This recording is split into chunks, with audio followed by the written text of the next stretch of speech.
Only pay for what you need. Liberty, liberty, liberty, liberty.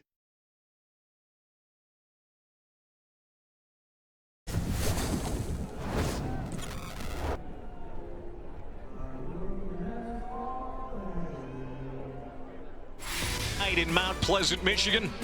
First night of action, best part of November. And tonight the Bowling Green Falcons come into Kelly Short Stadium to face the Chippewas of Central Michigan. MAC standings going into the final month. Western Michigan, the only unbeaten in league play. The Broncos hosting NIU tomorrow night. Ohio, Miami, and Bowling Green right in there at 3-1. And according to ESPN Analytics, with a win tonight, the Falcons' chances to make the MAC title game next month go to almost 50%. And as you can see, a loss would be devastating. With that, hi again, everybody. Clay Matvick alongside my partner, Steve Adazio. Happy Election Day.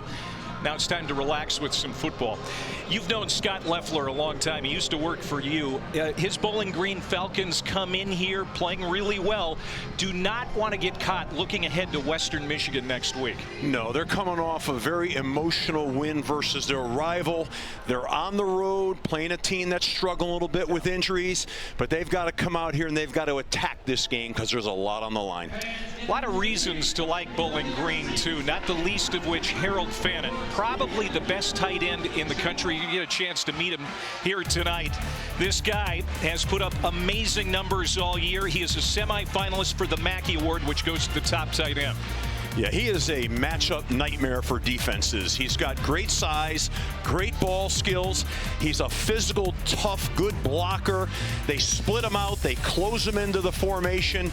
This kid is absolutely one of the very finest football players in the country and is going to have an unbelievable future ahead of him. You can see his career numbers. He is 4th in the nation in receiving, and that's as a tight end. No doubt about it. This guy is going to play at the next level. Meanwhile, Central Michigan, this is a team that has had an injury-riddled year, Steve. They're down to their 3rd-string quarterback. Their top 2 guys out for this game. One is out for the year. Joe Labus, their QB1 to start the season. He's out for the year. Bert Emanuel week to week with an ankle. They're hoping to get him back soon, but it's Tyler Jefferson again tonight, a redshirt freshman. He's a little green. He'll make his 3rd career start here tonight. There's a lot on his shoulders tonight. He's an athletic kid. He doesn't have a tremendous amount of experience. He can hurt you with his legs. He's got a little work to do in the passing game. They're going to have to support him with a great running game. And their guy, Marion Lukes, is going to have to step up tonight, and he will. He's a real capable player. He runs inside the tackles real well, and he catches the ball out of the backfield well. Expect great things from him tonight. Yeah, 126 all-purpose yards per game. We'll see him in the return game as well here tonight. It's artificial turf. The track could be wet. We expect some rain tonight. How is that going to affect the Bowling Green passing game? There's the star of the night, Harold Fannin. We'll be talking a lot about him. Maction coming up next. Let's go to our next segment, Fairest Calls, inspired by Geico's fair and fast 24/7 claim service. Do we have to do the Geico stuff on him here? Yep, we do. Let's play the clip. Holding, number 53, 10-yard penalty. This literally happens every game. Can we just skip to the action? Nope, nothing but fair and fast claims, just like Geico. Here's the next clip. But I don't want to play the clip. Pass interference, number 34. Wow, doesn't get any fairer than this, boys. For savings and service, get more with Geico. I was so excited when I heard this sandwich was back. I was like, Cloud 9. 2 words, Cloud 9. What's up? This is Mike. And this is Celia. And a little thing we love about the Chick-fil-A Honey Pepper Pimento Chicken Sandwich is the symphony of flavors. You can always count on that crispy, tender, juicy chicken, and it's got pickled jalapenos, and it's so good. My favorite part is the pimento cheese. Topped off with the honey, it all comes together perfectly. I like the original. I like the spicy chicken fillet. But either way, you're getting a winner. Real customers paid for their testimonials. At Bowling Green turned 50 on Friday. He thinks this might be his best team yet at Bowling Green. And his counterpart tonight, Jim McElwain. Also in his 6th year. It's been a tough season for his Chips, but really loves the character of his team. And he says, don't count my guys out. They've got to get hot down the stretch to be bowl eligible. He thinks his team can do it. A lot rides on Tyler Jefferson's shoulders, as you mentioned here tonight. you know, he's been a little one-dimensional with his offensive approach, has Jim McElwain, because his quarterback just can't get it downfield as he would like. And we'll see if rain is a factor in the passing game for the Chips. We expect more rain to come in here tonight, and it's windy with gusts up to 20 miles per hour. Well, weather can always be a great equalizer. I think one of the things we have to look for tonight is what team handles the weather the best and takes care of the football. These turnovers can have a lot to do with outcomes of games, obviously. So it's going to be exciting to watch how this thing unfolds. Central Michigan won the toss. They deferred, so Bowling Green will get it. Rakeem Smith is back. And Tristan Matson kicks it to the 5-yard line. Here comes Smith, the junior out of Baltimore. Spins as he crosses the 20, takes a hit, and he's dumped at the 22-yard line. So here come the Falcons, coming off a nice 41-26 win at the Glass Bowl in Toledo 9 days ago. Connor Bazelak, 24-year-old sixth-year senior, making his 49th career start. He's the number 3 passer in the MAC, and he hasn't thrown an interception since September. They hope that that streak continues here tonight. Harold Fannin lined up to the bottom of your screen in numeral 0. Play action. Bazelak to pass right out of the gate. Gets it in the hands of Jamal Johnson. Johnson they use as a running back, but lately more as a slot receiver. He gets the first touch tonight. He really gets the ball out of his hand well here. A real confident, strong throw, puts it right on the money. And what a great way to open up and start this game. 6-yard pickup. Bazelak will get it to Rakeem Smith. And he's going to be stopped short of the 30. Elijah Ricard, the free safety, limits that play to a gain of 2, so it's our first 3rd down coming up. Really nice play by Ricard in the open field against one of Bowling Green's most electric players in Rakeem Smith. It was a great defensive play for him. Bowling Green 6th in the MAC at 39% on 3rd down. It's a strong front 7 for this defense of the Chippewas. They're going to be tested by Terrion Stewart. Excellent running back who bounces to the outside and backs his way across the 45 and down to the 47. Terrion Stewart with a gain of 16. This is a strong run. He put his foot in the ground, gets around the corner. What a great stiff arm right there. And then tries to spin off of the last tackle. That was a very strong, powerful run for a first down, putting him in great field position.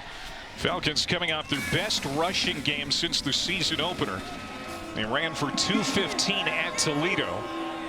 Out to a good start here tonight. First down and 10. Bazelak, another quick release to the outside. It's Malcolm Johnson, the Auburn transfer, their number 2 receiver behind Fannin. And he's going to get 6 on first down as Deron McKinney is there to make the tackle. Really nice job there by Connor Bazelak. It was an RPO. He got the ball out. I'm impressed with how fast the ball comes out and how clean the pass, the spiral is. Very well done.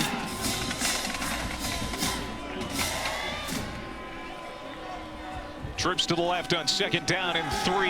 Bazelak feeling a little pressure, evades the rush and nowhere to go with it. He was attempting to find Fannin on the far sideline, but he throws it away. Intended for Harold Fannin Jr. Bowling Green is taking their shots here right now. They're going to 1st and 2nd down play action. They pulled the guard to sell the run, and you're going to see a lot of that tonight in an effort to get the ball down the field and create explosives. 3rd and 3.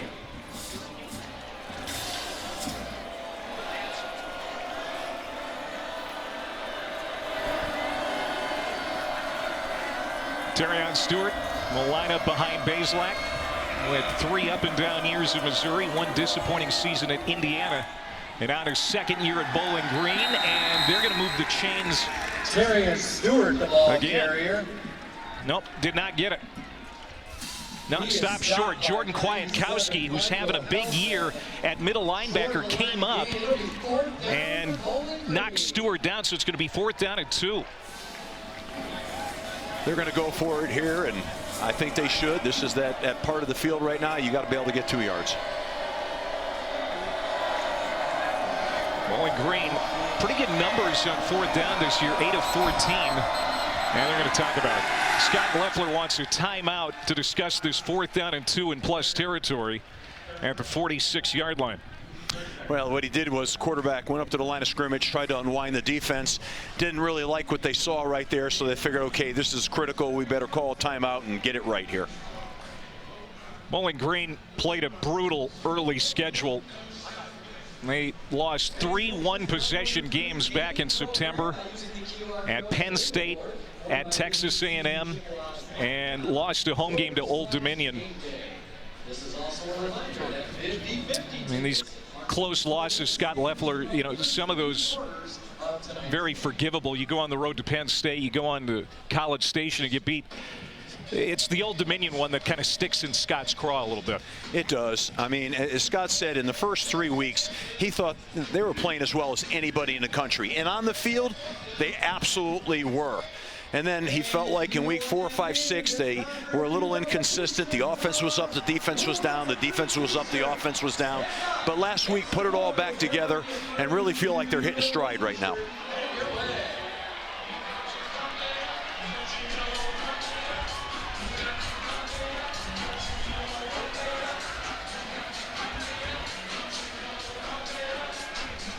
And that's Central Michigan sideline. You see Bowling Green on 4th down, really good, 57% on the year. Jason Patterson checks in, the veteran running back, as Jamal Johnson goes in motion. Out of the timeout, Bazelak steps up, throws it to Fannin. He's got an easy 1st down. Catch and run inside the 35. Harold Fannin Jr. Well, you're putting the ball in the hands of your dudes, and that's their dude right there. Does a great job getting vertical, get a nice easy 1st down, keep the drive alive, like the call, like the thought, put it in the hands of the playmakers. Gain of 14 for Fannin. That's the first of what we expect to be several catches tonight. And as you said, Coach, he is used in so many ways. He's even been used as a Wildcat quarterback from time to time. Here's Fannin again, and that's going to be another 1st down. Down to the 11-yard line. Elijah Ricard brings him to the turf, but here's Bowling Green in the red zone. You know, Connor Bazelak is just, to me, he looks confident. He's standing tall in the pocket. He's throwing the ball well. And I just think they're doing an excellent job in terms of putting pressure on the back end of the Chippewas. And they look good. They look good here. Look for them to hand the ball off maybe here and get a little of this running game going.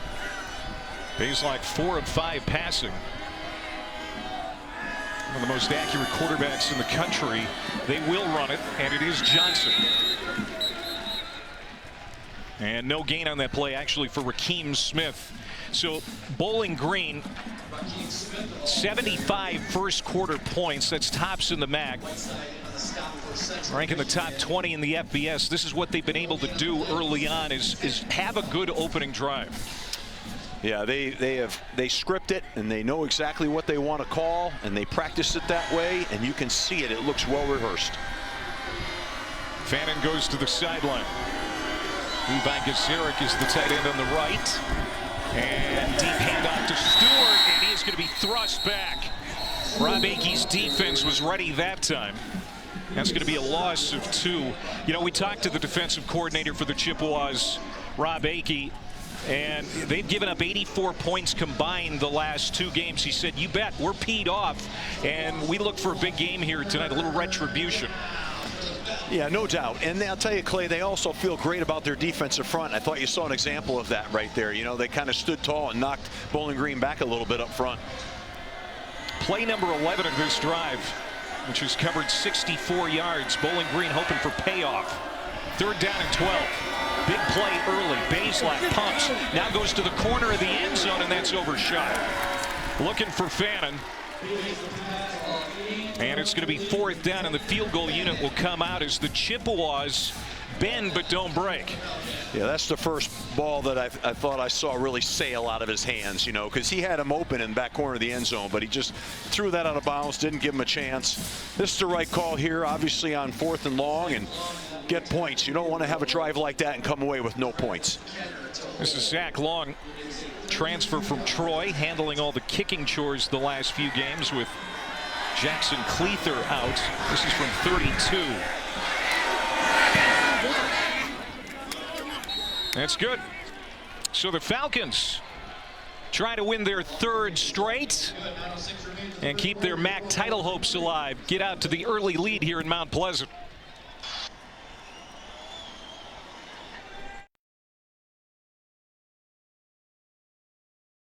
Coach Gecko. Coach G. Laura, Dan, I didn't realize the media would be here. No, this isn't for work. We're just really big fans. And we're scouting for our fantasy insurance teams. Geico has all the top prospects, a 97% satisfaction rating. That's unreal. Oh my gosh, it's true.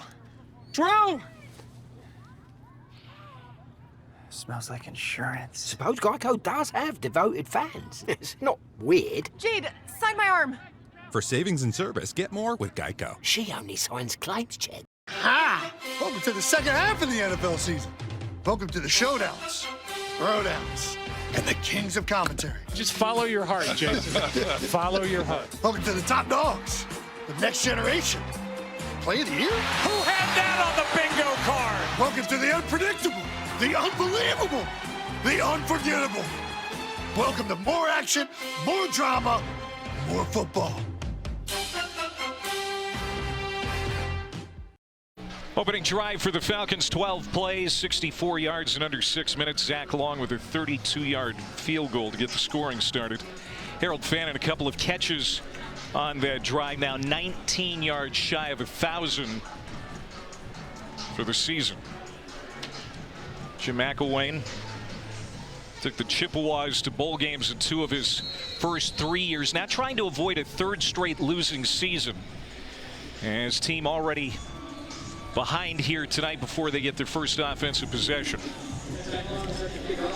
He's looking to have a lot of positive momentum in this game and in this evening.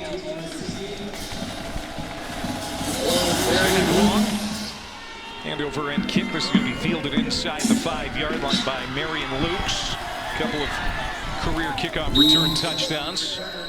Won't happen this time, as Central Michigan will start at the 22-yard line. So here comes the redshirt freshman from High Springs, Florida, Tyler Jefferson.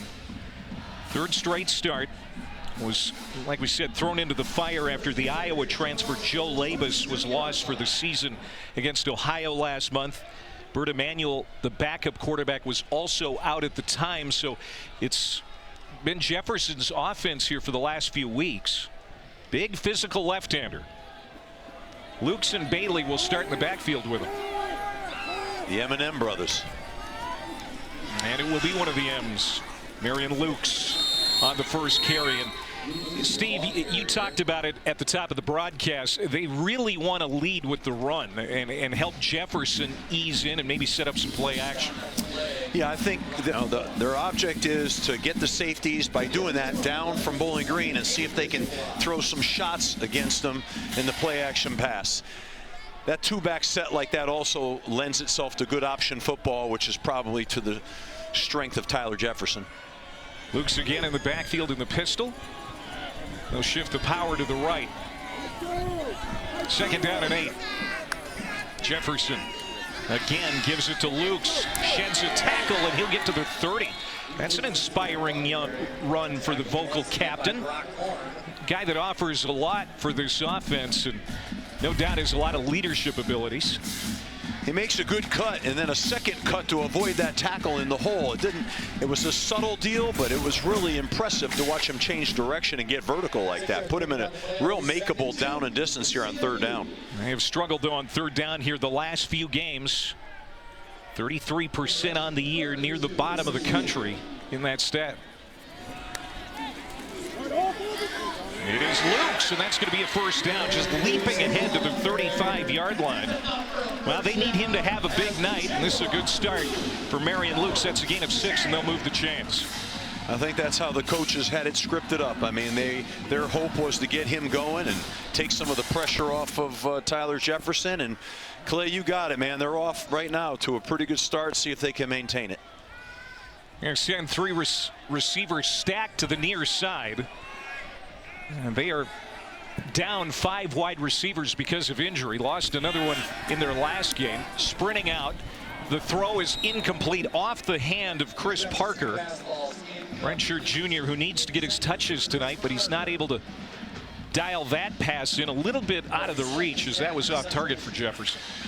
You know, it's a classic with a young quarterback like this who's not a real pocket passer to get him on the move like that, sprint him out. You notice they came to his left because he's a lefty to try to give him a little better throw, but the throw was off.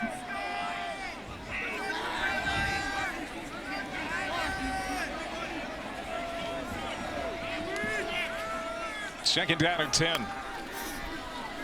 They go back to the ground game, and this is B.J. Harris, their second leading rusher. Nothing there. That's going to be a loss of 2 as Ali Saad, the big Canadian and a transfer from Minnesota, comes in and gets him from behind. Yeah, that's a blocking error up front by the right guard right there. There was penetration in the backfield, and there's nowhere to run with that. That's, you know, those are negative yardage TFLs that just kill you offensively. It's a veteran, older defense for Steve Morrison, the defensive play caller. Trying to get off the field here on 3rd and long. Jefferson pressured. Now he's going to run with it. The ball comes out. And Bowling Green looked like they initially had it. Charles Rosser, the Sam linebacker, knocked it loose. But Central Michigan was able to regather it up. Davis Heinzen, the left tackle, comes up with the fumble recovery. Well, they had a weak pressure right there. He takes off running. He's got to have better ball security than that. You know, Tyler's got to carry that high and tight. That thing's out, and they're lucky on that play. So Central Michigan will have to punt. You talked about it.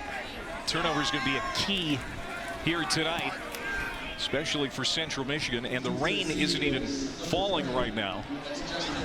This is Justin Pegues on the return. And a good one. And across the 25 to the 27-yard line. Bowling Green leading by 3 with 5:37 to go here in the opening quarter. Penalty flag. And it looks like this is going against the Falcons. During the return, block in the back, return team, number 0.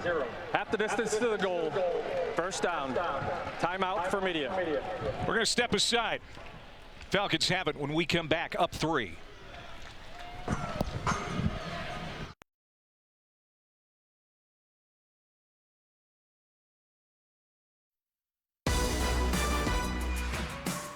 ESPN's College Football Primetime is presented by Ram Trucks, built to serve.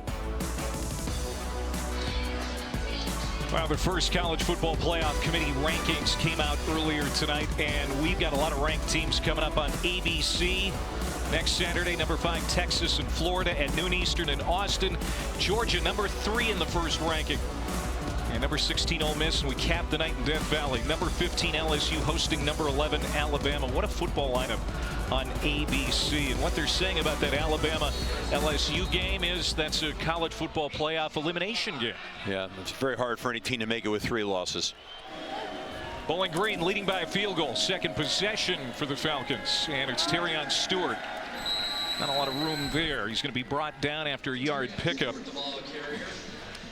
You know, his first night of action here, Steve, and, you know, both teams admitted they didn't know what day it was all week, especially Bowling Green playing on the road.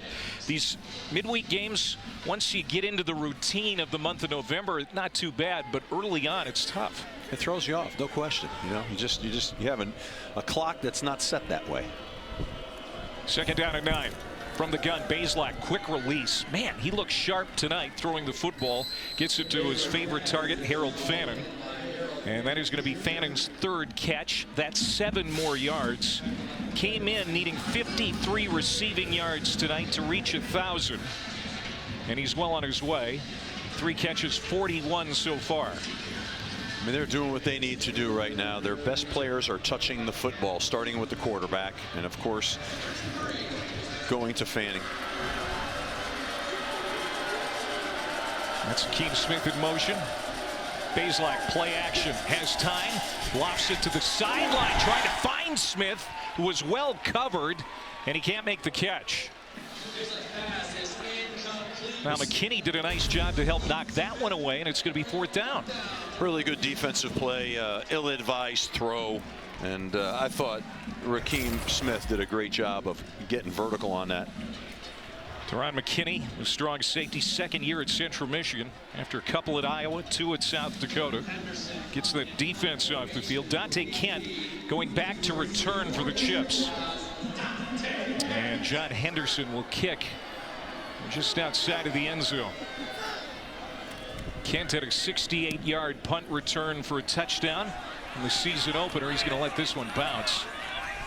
Takes a Bowling Green roll to the sideline near the 45-yard line. So a short field for the Chippewas, down 3 when we come back. Coach Gecko. Coach G. Laura, Dan, I didn't realize the media would be here. No, this isn't for work. We're just really big fans. And we're scouting for our fantasy insurance teams. Geico has all the top prospects, a 97% satisfaction rating. That's unreal. Oh my gosh, it's Drew. Drew! Smells like insurance. Suppose Geico does have devoted fans. It's not weird. Jade, sign my arm. For savings and service, get more with Geico. She only signs claims check.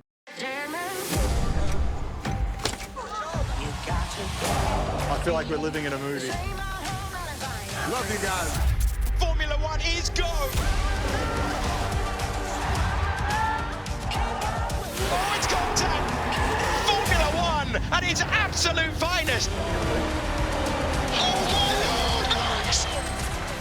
This is Formula One.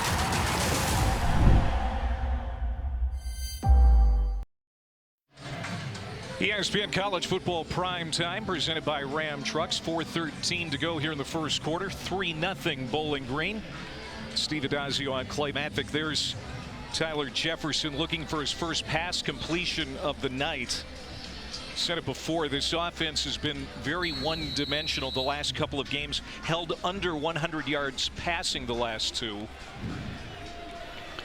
They're going to be very, very careful with him and ease him into this. Play action. Looking to connect here, and again he overshoots his target. That was intended for Gavin Harris, their top pass-catching tight end. Corey Benjamin, pretty good coverage on the corner. And again, Jefferson just hasn't dialed in yet. Yeah, I mean, he's a young player and he has a lot of work to do in the throw game, but they had good field position. Probably felt like if they're going to take a shot, that was the best opportunity to do that. Sure, they'll come back here with a tailback or a quarterback run. B.J. Harris in the backfield. 2nd year at Central Michigan. He gets it. And he chops ahead for a handful. B.J. Harris had a couple of years at Missouri, was a teammate of Connor Bazelak, now the quarterback at Bowling Green, of course. There's Joseph Sipp, leading tackler the last couple of seasons for the Falcons, getting in on that one. 3rd down and 7, and we talked about the 3rd down struggles of the Chippewas this year as well. Well, it's not a friendly down and distance, and it certainly isn't with a young quarterback in here who's struggling throwing the ball a little bit. So Bailey in the backfield. He'll pass protect. Jefferson looking, and now he's going to slide up and throw it on the run, and it is incomplete. Man, he had a wide open Solomon Davis, but I don't know if Davis slipped or just didn't see it, because he was wide open. yeah, I think he had a couple guys open. He could have checked the ball down. He had a guy behind the DB, but I think Bowling Green's got to keep him in the pocket now. Letting him out of the pocket is going to help him, and you got to have a level rush against Tyler Jefferson now. So the Chippewas can't take advantage of good field position and the wind at their back. David Chapeau comes on to punt. Good kick. Trying to dump it inside the 5-yard line, but it bounces into the end zone over the head of Justin Pegues. It's a 52-yard punt. It'll be a touchback. Now this season, All-State is celebrating every field goal and extra point made by participating universities by making a donation to the university's General Scholarship Fund. We say thank you to All-State. It's a windy night, but at least it's not raining right now. And it's pleasant. It's warm. It's not too cool out here right now. I think the wind's probably gusting a little bit more down there than we realize. And it's right in the face of Connor Bazelak right now, who's 5 of 8, 54 yards through the air. He has hooked up with Harold Fannin Jr. 3 times. Wants to throw here. Down the seam. He finds Fannin again, and he's loose. Banging his way across the midfield stripe into plus territory. Bulldog by Dante Kent, but that's a gain of 31, and that puts Fannin over 1,000 yards receiving on the year. This is just a play action pass, a vertical concept, and they hit him in the seam. Really good scheme, really good design. I think you're going to see that more than on one occasion in this game. 6'4", 230 pounds, but he is sleek. He moves well for a guy that size. Back to the ground to Terrion Stewart, and this is why this offense works so well. The pass and the run and the chemistry that this offense has.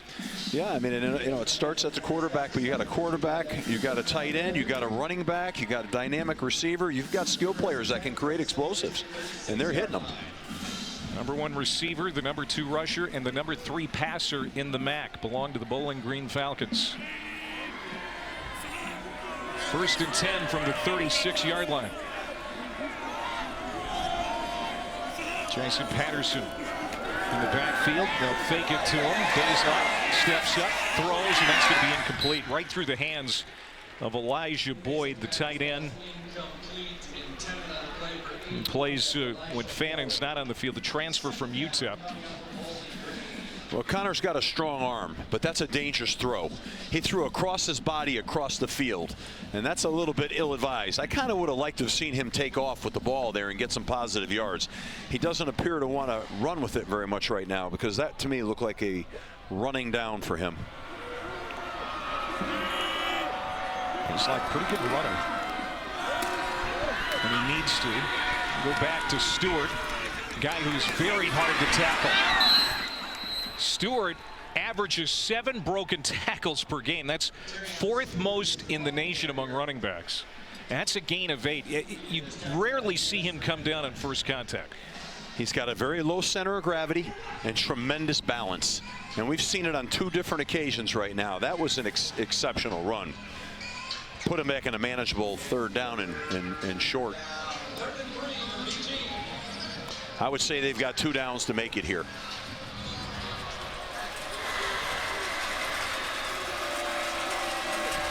Jason Patterson motions out of the backfield. Bazelak, easy throw for a 1st down to Malcolm Johnson. That's a 9-yard pickup. They only needed a few, but they get 9 from Johnson. Playing a little banged up tonight. Scott Loeffler says he's an old school guy. It's really hard to keep him out of the lineup, even when he is hurt and should be out. Yeah, he loves football. Runs a slant here, shields it with his body, secure catch. Gets the 1st down, move the chains. Good football. Final 35 seconds of the opening quarter. Bowling Green on the move. 1st down and 10. Bazelak off his back foot, dumps it out short, and that is caught by Gazarek. Gazarek down to the 1-yard line. Penalty flags down on the field. Now we'll see if this is coming back. Now that's that little screen off the jet sweep right there. Staple of Scott's offense. Actually 2 flags down, one on the other side of the field as well. Not sure what this. Eligible downfield. Offense, number 65. 5-yard penalty. 1st down. As right guard Jake Burns, transfer from Cincinnati, that was the illegal man downfield. I'd like to see where the receiver was relative to the line of scrimmage there. Well, instead of 1st down and goal to go from the 1 after the penalty, it's 1st and 15 from the 25.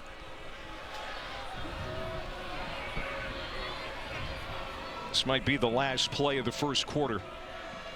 Bazelak goes under center. Hands it to Stewart. Stewart's met immediately. Got back to the line of scrimmage, but Deron McKinney is there to wrap him up. And now a ugly end to the 1st quarter as it's getting chippy down there, no pun intended. That's kind of what we expect. First night of action, a lot on the line, especially for Bowling Green as they try to keep pace. This is the end of the first quarter. At the top of the league in Central Michigan, trying to end a losing streak.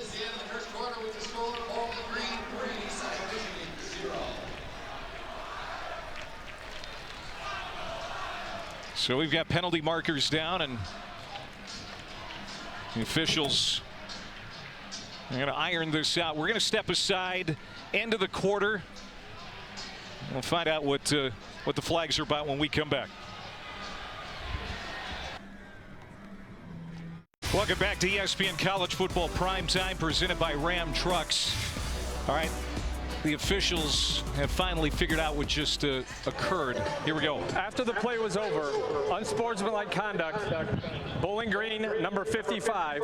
Unsportsmanlike conduct, Central Michigan, number 99. Those fouls will offset. We will play second down. So Pius Ojugo, the defensive tackle for Central Michigan, with a unsportsmanlike. Tunde Fatakasi, the right guard for Bowling Green. And we're mixing it up after the whistle. Big hit. Lucian Anderson, the backup quarterback to Connor Bazelak, comes in occasionally. He has a package of plays. He's a running quarterback, but nothing there. That's a loss of 2, and now it's third down for Bowling Green. Yeah, I'm surprised that they're running that play and not, giving Connor Bazelak a chance to throw the ball down the field a little bit with such a deficit down in distance. Now they have a long third down play here. Tough call. I'll bring Jason Patterson back on the field, the senior running back. Bannon lined up to the right. Levi Gazarek also over there, 2 tight ends in. And now another marker down as Bowling Green ran out of time on the play clock. Trying to get a sneak peek at the coverage. Number 7. 5-yard penalty. Third down. Bowling Green, one of the least penalized teams in the MAC. Take one here. I'll kick off your Week 10 NFL Sunday, 10 a.m. Eastern, with the Countdown crew on ESPN and the app. You're going to have all the early breaking stories, injury updates, and more. Of course, the trade deadline today. A lot of Detroit Lions fans around here. Excited about Za'Darius Smith coming over from the Browns. So now 3rd and 22 after the penalty. Bazelak throws, and it is caught. Nice catch. Finn Hogan, a former Chippewa, can't keep his feet. Undercut by Deron McKinney. It's a gain of 11, but it's 4th down. This ball's sailing on him here and really exposes the receiver, and it does a great job of bringing the ball in. And I thought Finn Hogan really got the yards necessary to put him back into field goal range here so that they can get 3 points on this drive potentially. It's been a bizarre drive here. Just kind of look out of sync and a little bit of frustration there offensively. This is going to be a 40-yard attempt for Zach Long. There's a long of 47. Big legs, so this is well within his range. He's got the wind at his back. Hit from 32 earlier. Out of the hold of Travis Kenner. No problem. And he could have hit that from 50. And Bowling Green's lead goes to 6. Let's go to our next segment, Fairest Calls, inspired by Geico's fair and fast 24/7 claim service. Do we have to do the Geico stuff on him here? Yep, we do. Let's play the clip. Holding, number 53, 10-yard penalty. This literally happens every game. Can we just skip to the action? Nope, nothing but fair and fast claims, just like Geico. Here's the next clip. But I don't want to play the clip. Pass interference, number 34. Wow, doesn't get any fairer than this, boys. For savings and service, get more with Geico. Ha! Welcome to the second half of the NFL season. Welcome to the showdowns, throwdowns, and the kings of commentary. Just follow your heart, Jason. Follow your heart. Welcome to the top dogs, the next generation. Play of the year? Who had that on the bingo card? Welcome to the unpredictable, the unbelievable, the unforgettable. Welcome to more action, more drama, more football.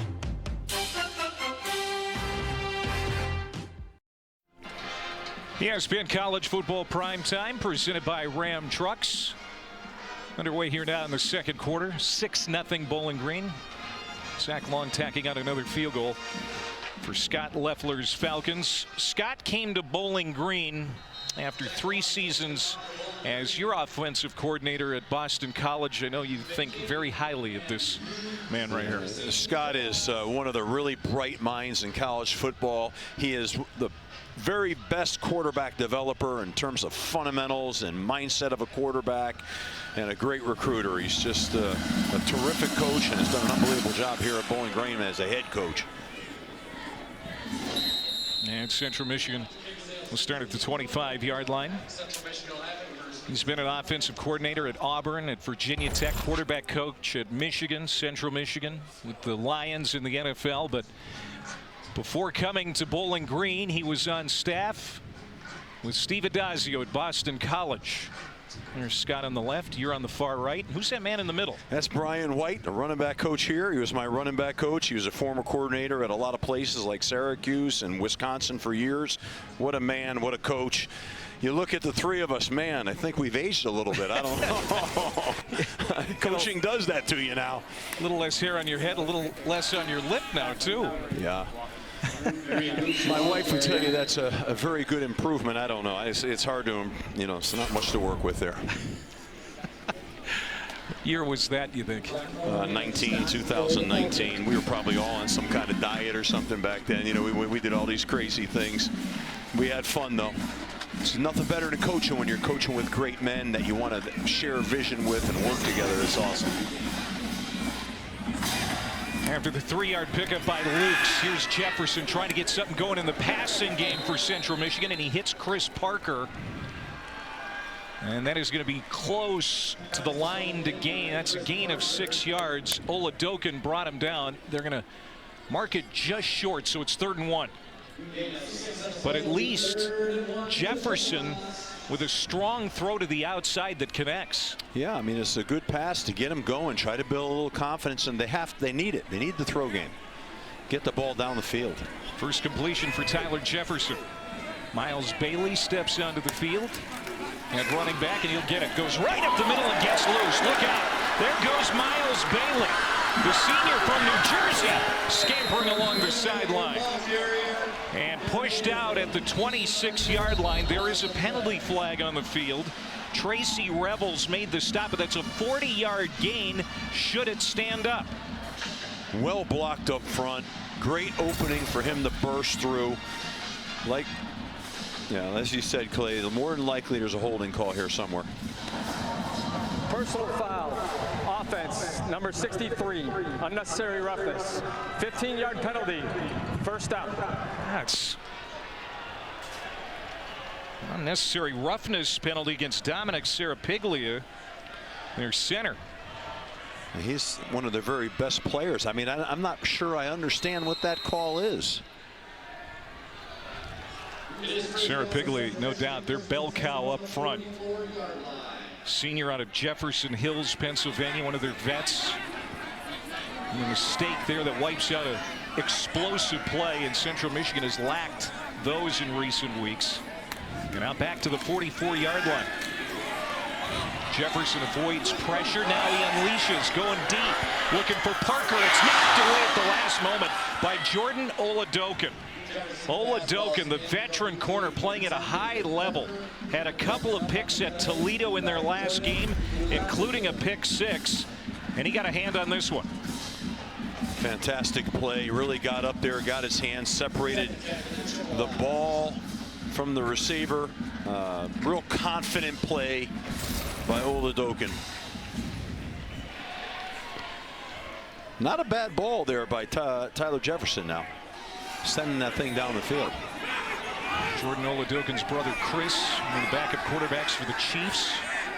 Marion Lukes now taking the direct snap. And he's going to hand it off to BJ Harris. Bowling Green does a good job to stretch that play toward the sideline. Devontae Miles got there to make the stop. It's just a 3-yard gain, and it'll be third and relatively long.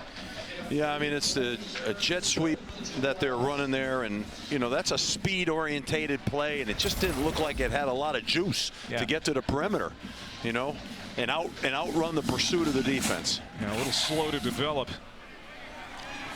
B.T. Sherman, the wide receivers coach, he calls the plays. Marion Lukes back is the running back, and that pass from Jefferson is batted back. Dontrez Brown, the defensive tackle, gets that one in the backfield, and it's 4th down, and Central Michigan's going to have to punt again.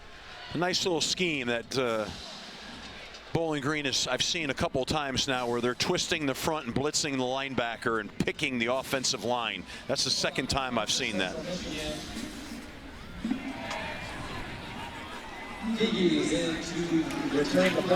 Pegues back inside the 15. Another one that's going to bounce off the foot of Chapo. And great coverage. Pegues is dumped at the 10-yard line by Brendan Diaz-Fernandez. 43-yard punt, no return.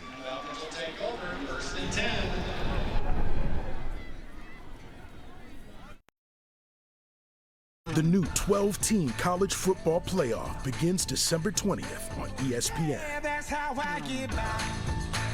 First college football playoff rankings came out earlier tonight. If the season ended tonight, this is what the bracket would look like.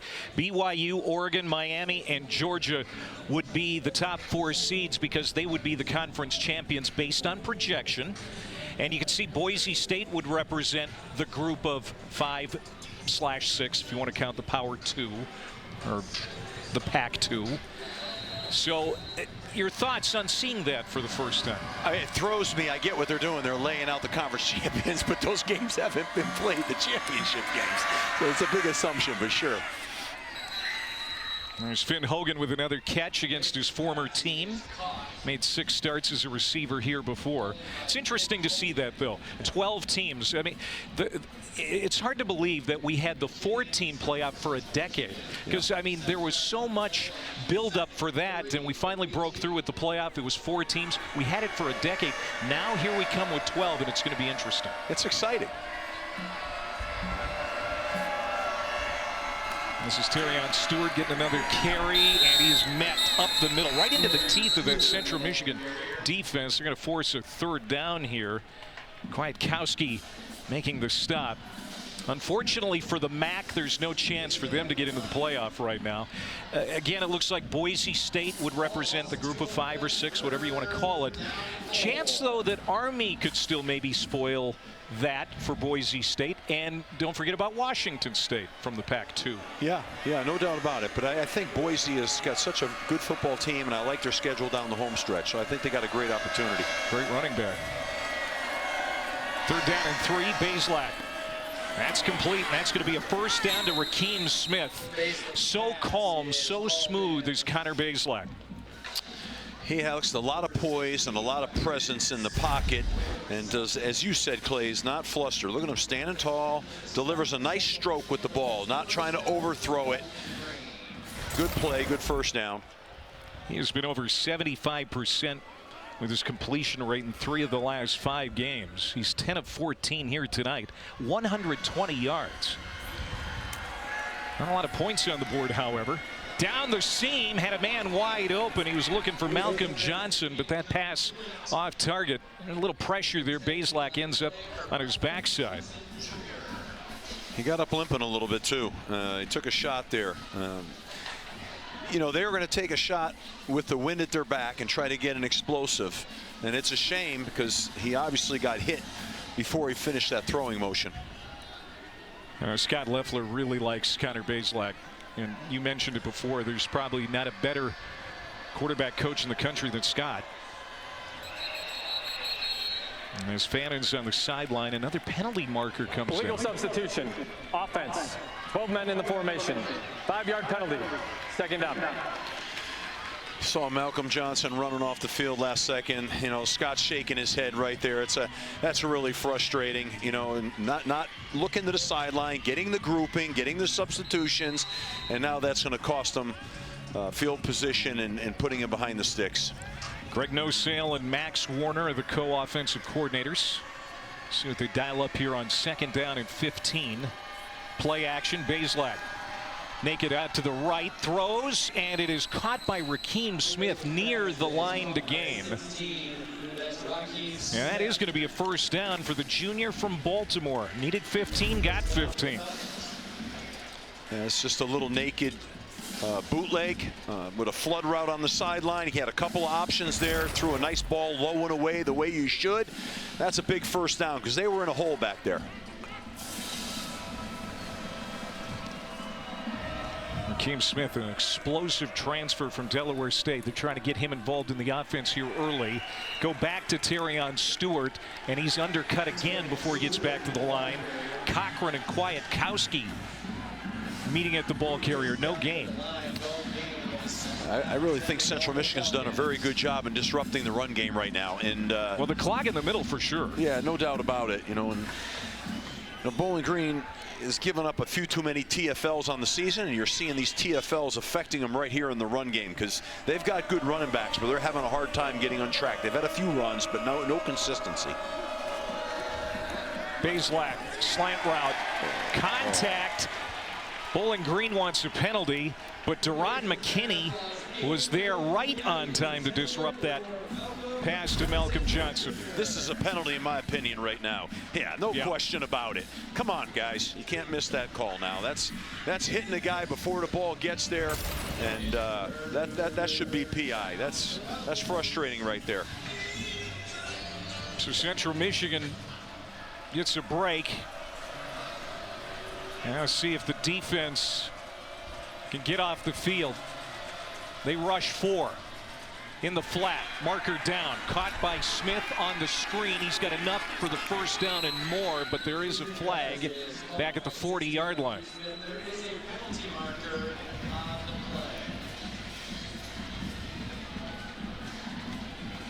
It's going to be a shame if this comes back, which probably will. I'm going to call it illegal formation or something here. Illegal formation. Offense. More than 4 in the backfield. 5-yard penalty. 3rd down. I mean, that was a 3rd and 11, 3rd and 12 play that they converted a 1st down, and now they're back up against the chains at 3rd and 15. I mean, this is you're making it hard on yourself right now. It's not easy when you put yourself in these situations. That's the 2nd. Kind of ill-advised mistake, penalty-wise. 2 successive drives for Bowling Green. Bazelak to Fannin, has a block.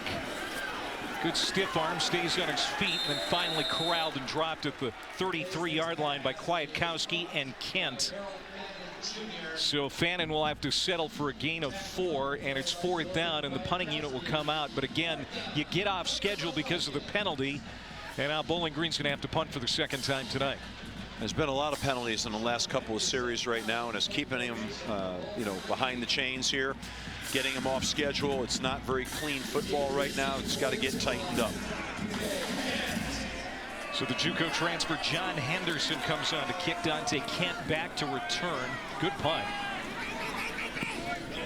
Takes a bounce and out kick the coverage. It's going to roll into the end zone. Touchback. 5:46 to go before half. 6-0 Bowling Green. Joe Buck and Troy Aikman are in LA for our Week 10 Monday Night Football game. Tua, Tyreek, and the Dolphins taking on Matthew Stafford and the Rams at SoFi. 8 Eastern, 5 Pacific on ESPN and ESPN Deportes. How about that Chiefs overtime win last night against the Bucks? Mahomes in overtime with the first possession. You don't want that. He lights out. 8-0. Playing a little nicked up too with that bad ankle. This is going to be a false start, I believe, with some motion. There's Central Michigan. False start. Offense. Number 63. 5-yard penalty. 1st down. Well, that's the 2nd penalty against Central Michigan. Bowling Green's already got 5. And the drive chart looks this way for the Chips. Punt, punt, and punt. trying to get something going offensively. Tyler Jefferson, just one completion in 6 attempts. And it's a very one-dimensional offense right now.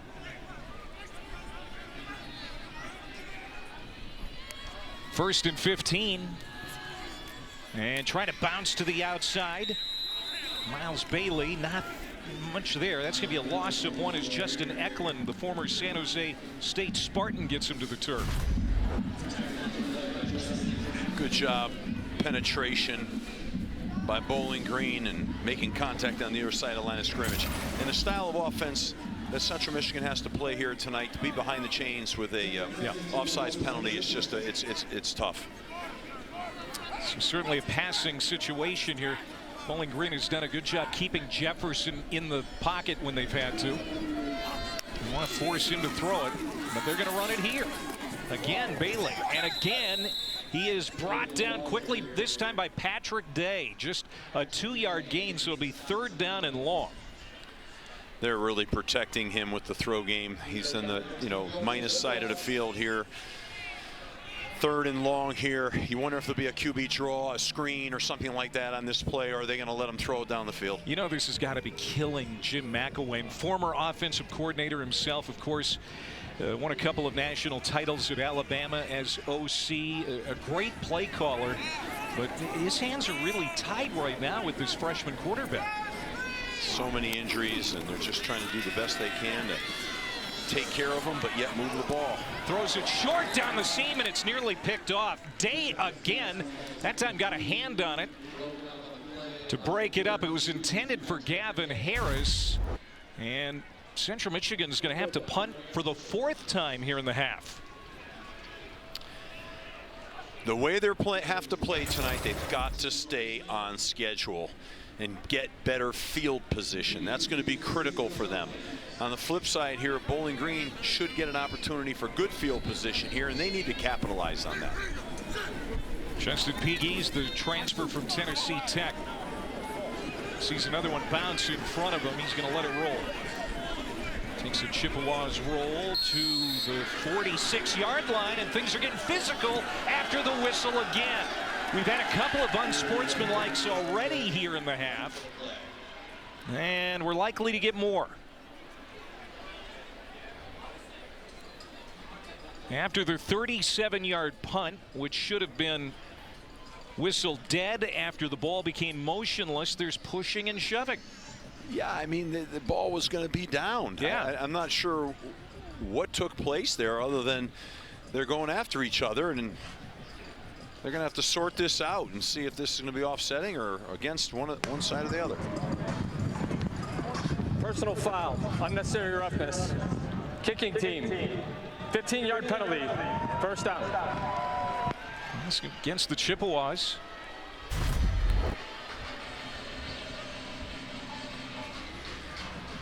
I mean, I don't know what they're doing there. And there's 2 or 3 guys that are involved in it.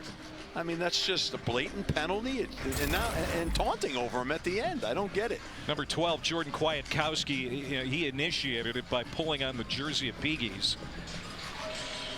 And so now great field position here for Bowling Green, starting at the 39 of Central Michigan. Look for a shot here by Connor Baselick.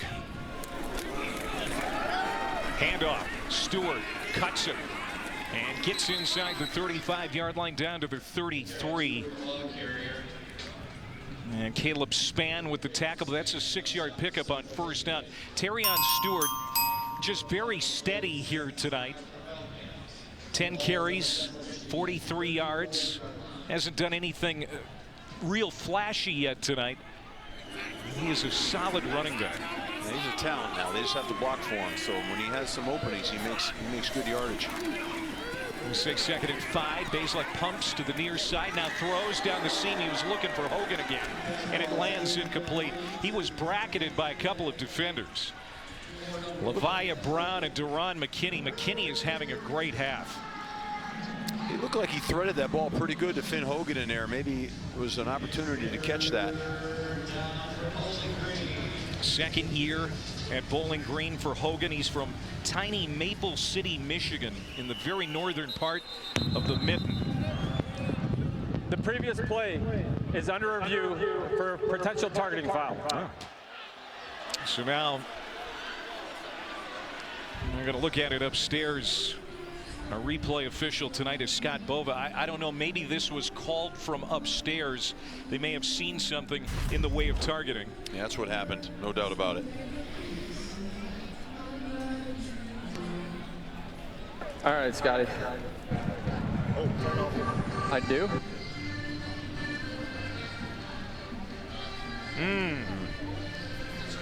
I would say that looks like it's targeting. Levi Brown, number 40, and then a little friendly fire to boot. Not only did he make helmet-to-helmet contact with Hogan, but then he got his teammate. That's a defenseless player at that point. So that's going to be, I believe that's going to be targeting. Deron McKinney also got the brunt of that thrust by Brown.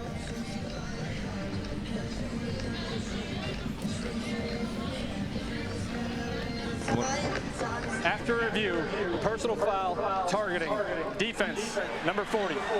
15-yard penalty, automatic first down. Number 40 has been disqualified for the remainder of the game. Levi Brown, the middle linebacker, the guy that defensive coordinator Rob Akey calls Aloha because he's from Honolulu. That's a big piece to lose for the rest of this contest. Yeah, it is, and I tell you, the penalties, there's too many penalties by both teams right now. This has not been a clean first half, but right now, certainly for Central Michigan on this particular drive, that's what, 30 yards in penalties? Somewhere around there.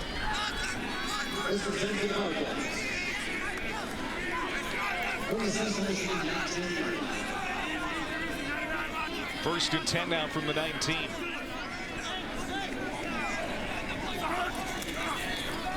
Terrion Stewart will muscle his way to the 20 and then get pushed back by Kwiatkowski, who's having a big year. He's their leading tackler. He's been active here in the first half. Whiteside also there. So second down. This offensive line for Bowling Green, coach, is massive. Averaging 6'6", 315 pounds for a group of 5 offensive line. That's big. Just haven't opened up a lot of holes in the running game up the middle here tonight. Yeah, I mean, you give credit to Central Michigan, but I think that Bowling Green has got to play a little more explosively and not be leaning on people.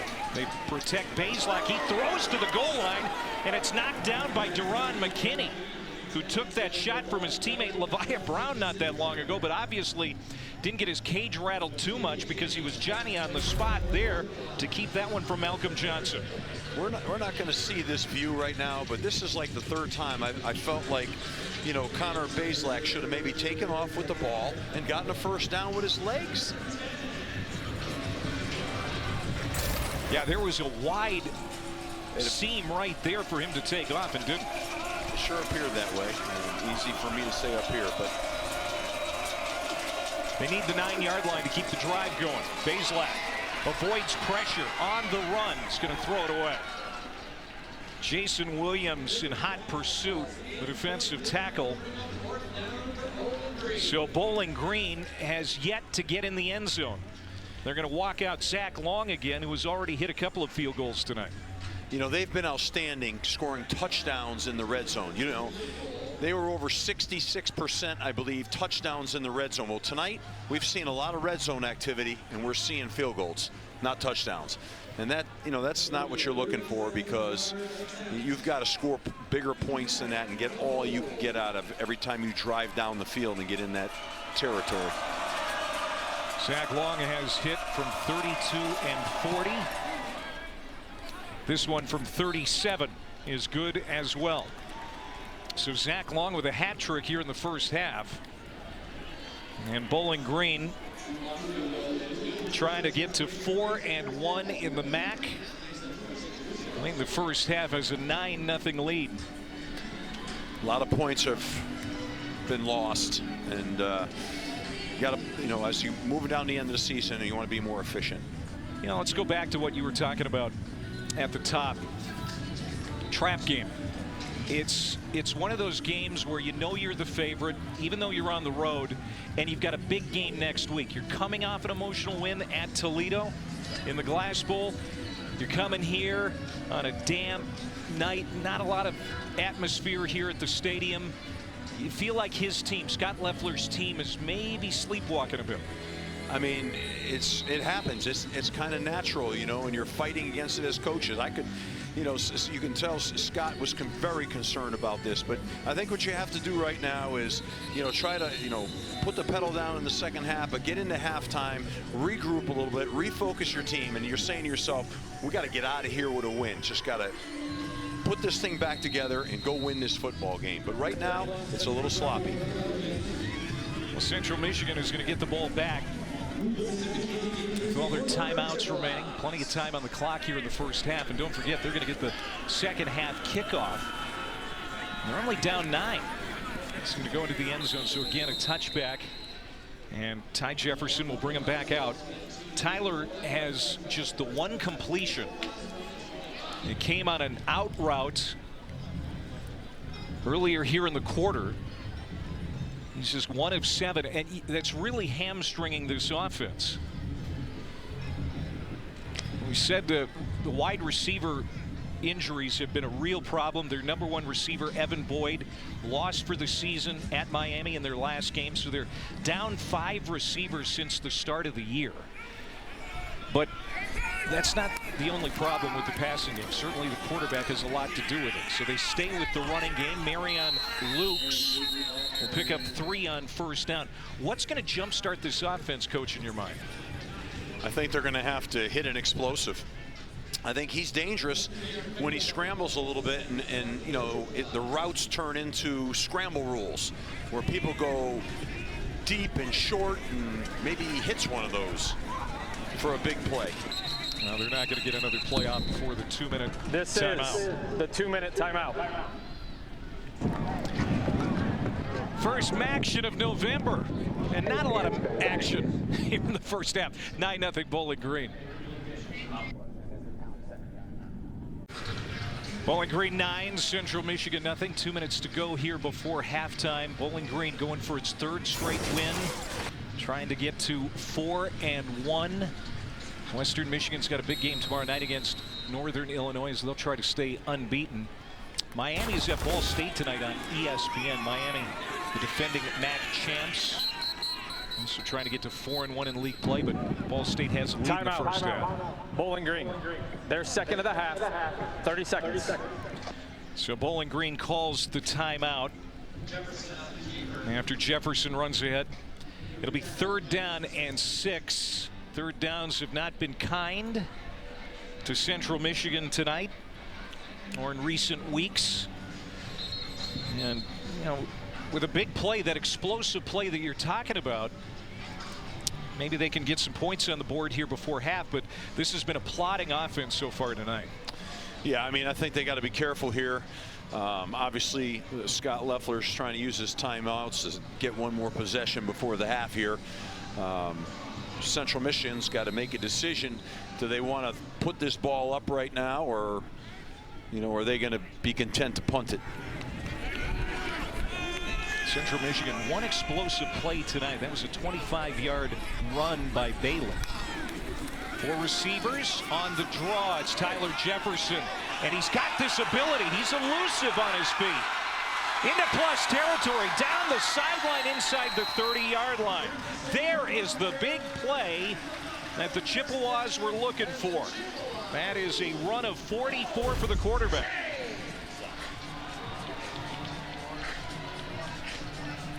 That's what he can do.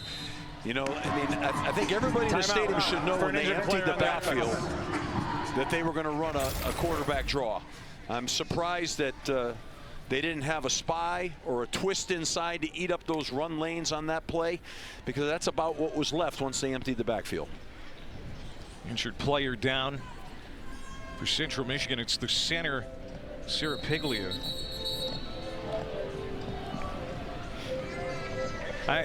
We talked to Jim McElwain about Tyler Jefferson, who came into the season as the 3rd string quarterback.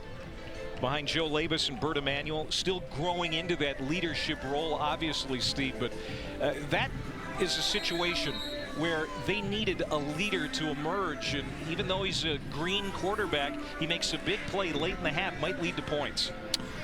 Yeah, no question. I mean, sometimes you just need a spark, and they got a little spark there. Now looking to throw on first down. Rifle shot, but it's high. There is a flag down. Could be pass interference. Ja'Cory Benjamin covering Chris Parker, and this might be PI. Yeah, it looks like it's going to be PI. Another pass penalty. Interference. Defense, number 7. 15-yard penalty. Automatic. First down. Bowling Green only 10 defensive penalties this season. That's the best record in that statistical category in the MAC, but that's a huge one. Yeah, that wasn't as much a one as I thought. He kind of lost his footing and kind of stumbled and fell on him right there. I'm not sure that couldn't have been a no call, but 10th penalty of the half for the two teams combined. It has not been pretty. So here are the Chips knocking on the door in the red zone. Jefferson out of the gun. Luke's in the backfield. They'll give it to Marion Lukes. He'll spin inside the 10 and work his way to the 7-yard line before he's stacked up. Trent Sims leading the way, but that's a 6-yard gain. He runs physical. He runs hard.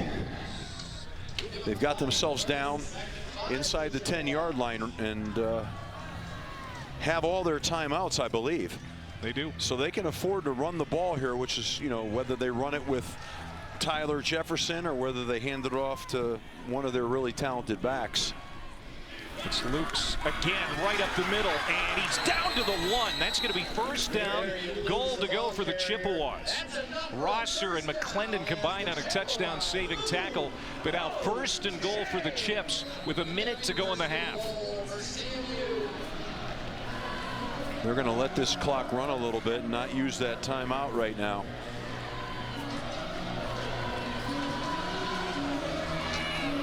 Feeling that they'll have enough opportunities to punch it in here.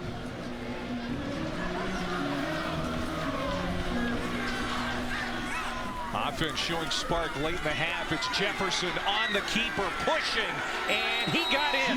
Touchdown, Central Michigan.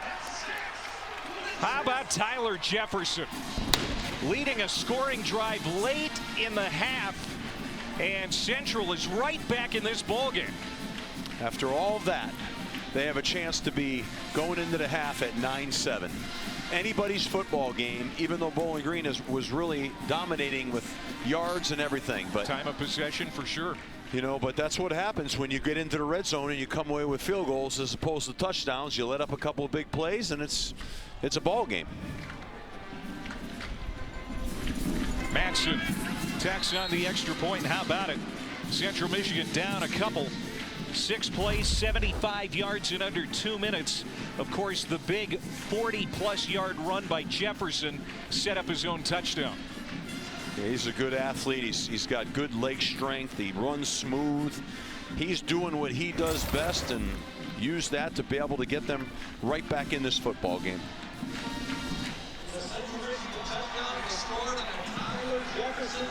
Jim McElwain took the Chippewas to bowl games in 2 of his first 3 years, trying to avoid that 3rd straight losing season. He knows that his team has to go 3-1 down the stretch to avoid missing a bowl for the 3rd straight year. We talked about what he said about this team. Yes, you know, we're beat up. My quarterback is really having trouble connecting with receivers and moving the game in the passing game. But I feel good about the character of my team, and I think we're going to be a tough out tonight. So far, that has proven to be the case as they're right in it here ahead of half. What was impressive speaking with Jim was, you know, sometimes coaches can get a little whiny. Oh, I lost these guys. This guy's out. This guy's out. He said, well, we'll be okay. We got some good players here. We got good character. We go. Boy, look at the wind hold up that football. Dangerous. That was dangerous. And Bowling Green has it with the wind at their back with 29 seconds to go and 1 timeout, and a front just moved in with a little bit of rain in it. The wind gusting now, and we'll see how Connor Bazelak and the Bowling Green offense plays this. Oh, I think they're going to throw the ball and try to see if they can get this thing down the field. It's good enough field position. So, you know, usually if you're backed up a little bit, you might run it and see what you get. But I think they're in a position where they're going to throw this rock. 139 passing for Bazelak, 12 of 20. Pumps, throws, and that pass is high, incomplete, intended for Johnson. Malcolm Johnson trying to climb the ladder. Another marker in the backfield.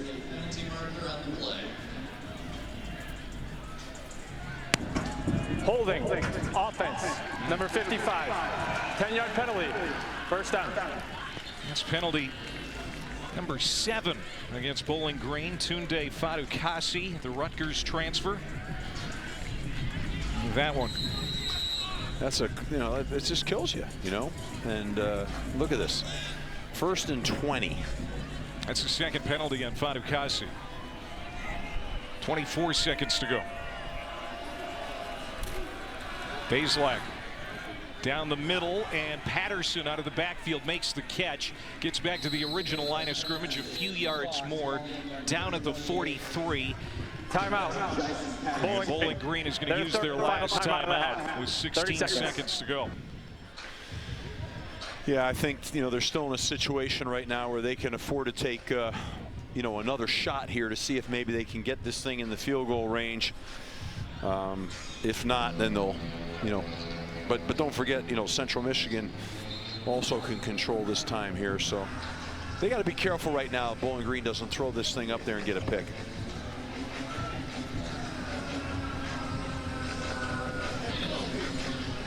Keep in mind too that Zach Long has hit 3 field goals so far in the half, and he's got a huge leg. Scott Leffler said he would not be afraid to use him from 55 yards out. And he's going to have the wind at his back if it comes to that, but I'm sure they'd like to take a shot at the end zone too. They're going to try to get across the 40-yard line. They got, what do they have, 16 seconds left? He's going to try to get a throw somewhere between the 40 and the 30-yard line. 2nd and 7. Bazelak steps up. There's that pass you were looking for, Coach, but it's incomplete, intended for Rakeem Smith, underthrown, and it's 3rd down, 11 seconds to go. That would have got him inside the 40. Yeah, sure would have. They have no timeouts right now, so this is going to be tricky here. They still have enough time to throw the ball and get a spike if they can get a 1st down. You know, spike it and maybe get a kick if they can put this thing in that 30 to 40-yard range. But they've got to be efficient. 4-man rush. Bazelak in trouble, and down he goes inside the 35. Jason Williams, one of the top D tackles in the MAC, gets home. That's a big loss. Loss of 7.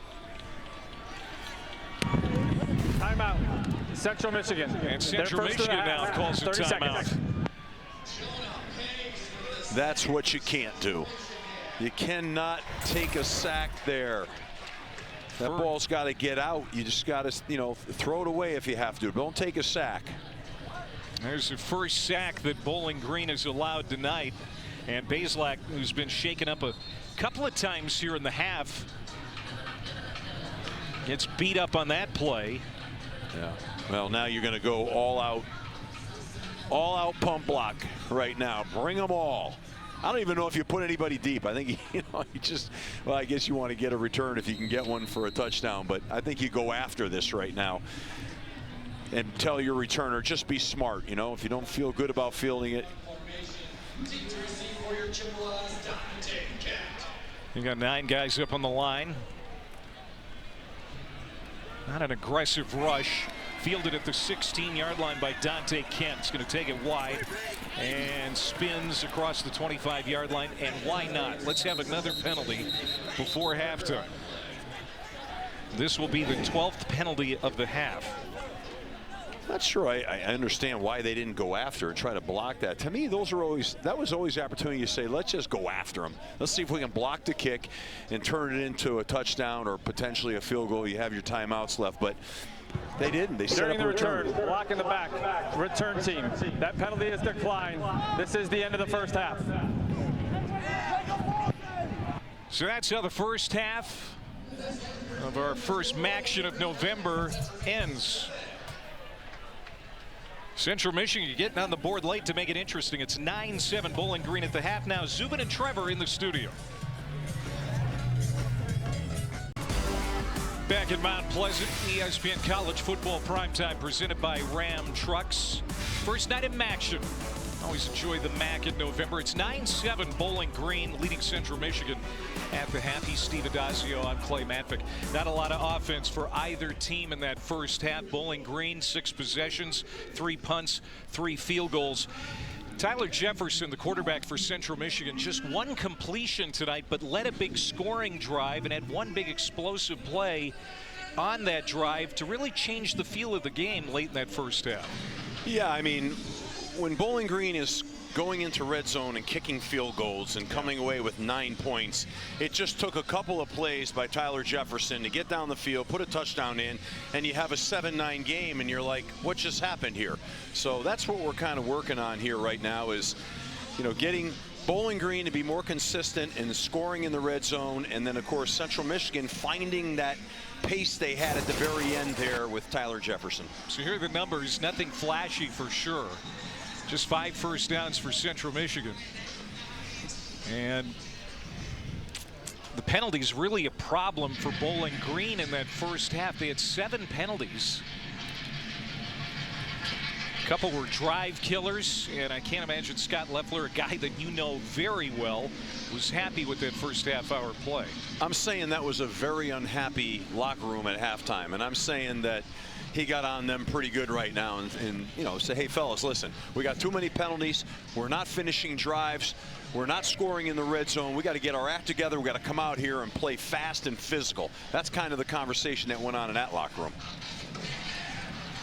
Connor Bazelak on the right, the 24-year-old 6th-year senior. He's been around the block, Missouri, Indiana. This is his 2nd year at Bowling Green. He's having one of the better years of his career. In fact, somewhere here in the second half, we expect him to go over 2,000 yards passing on the season for the 4th time in his career. But it's been a tough night. And they'll be going against the wind here in the 3rd quarter. As Central Michigan is ready to kick away.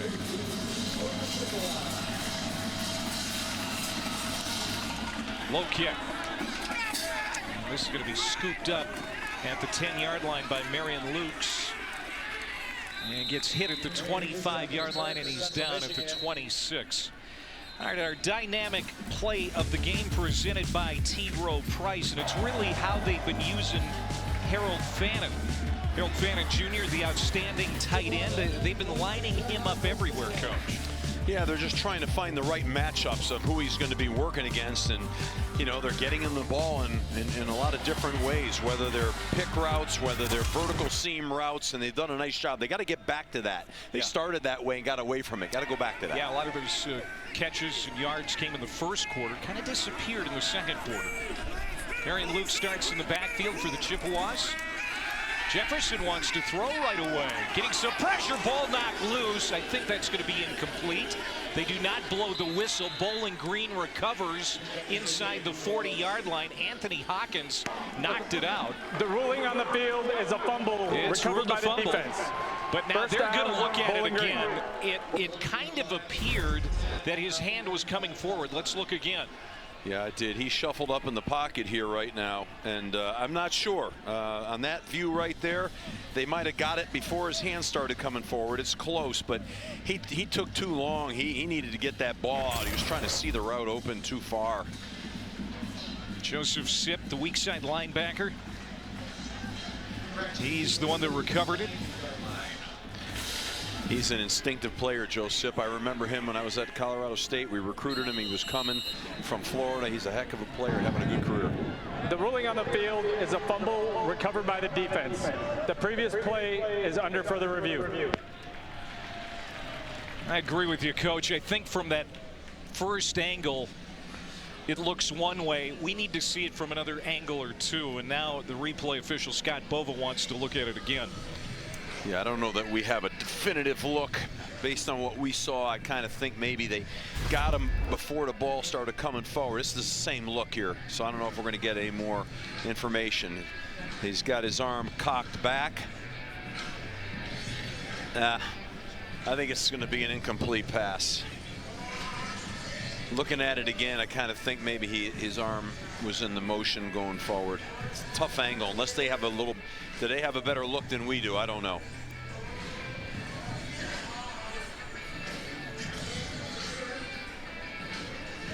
This might be a better angle here. Well, if it stands up, it's going to be the first turnover of the night for either team. And Bowling Green, they led the nation in takeaways last year with 28. This would be just their 8th takeaway of the year, but they've started to pick up the pace here the last few games. After review, the ruling on the field is confirmed. First down, Bowling Green. Yeah, it's going to be confirmed. So Bowling Green's got it. That is their 6th takeaway in 2+ games and their first of the night. It's a big takeaway here as they get it. Great field position inside the 40-yard line in Central Michigan territory. They need to score a touchdown here. They need to capitalize on this turnover and get in the end zone. Terrion Stewart. They're going to run it with their lead back. And nothing. That's going to be no gain for Stewart, who had 11 carries for 41 yards in the first half. Justin Whiteside, the linebacker, makes the stop. And we said this in the first half. Central Michigan has done a pretty good job against Stewart and this Bowling Green running game. They really have, but I mean, he just ran unblocked through the line of scrimmage and hit him in the backfield. I mean, someone's got to account for him in his zone blocking scheme. 3 receivers to the right. Bazelak. 152 through the air. That pass, a little high. Intended for Malcolm Johnson. As they were trying to set up the receiver screen, and so now it's 3rd and long. And again, Bowling Green is going into the wind, and the rain has started again here in Mount Pleasant. They got a 3rd and long here. They've been, I'm not sure they've been super productive on first down, and putting them a little bit behind the chains continually now on these drives. They're checking that again at the line of scrimmage, seeing what the defense is going to do. Safe play. They run it with Jason Patterson. And he's going to be well short of the line to gain. Gets it inside the 35 to the 33-yard line. But it's 4th down. Yeah, they'll go for it here.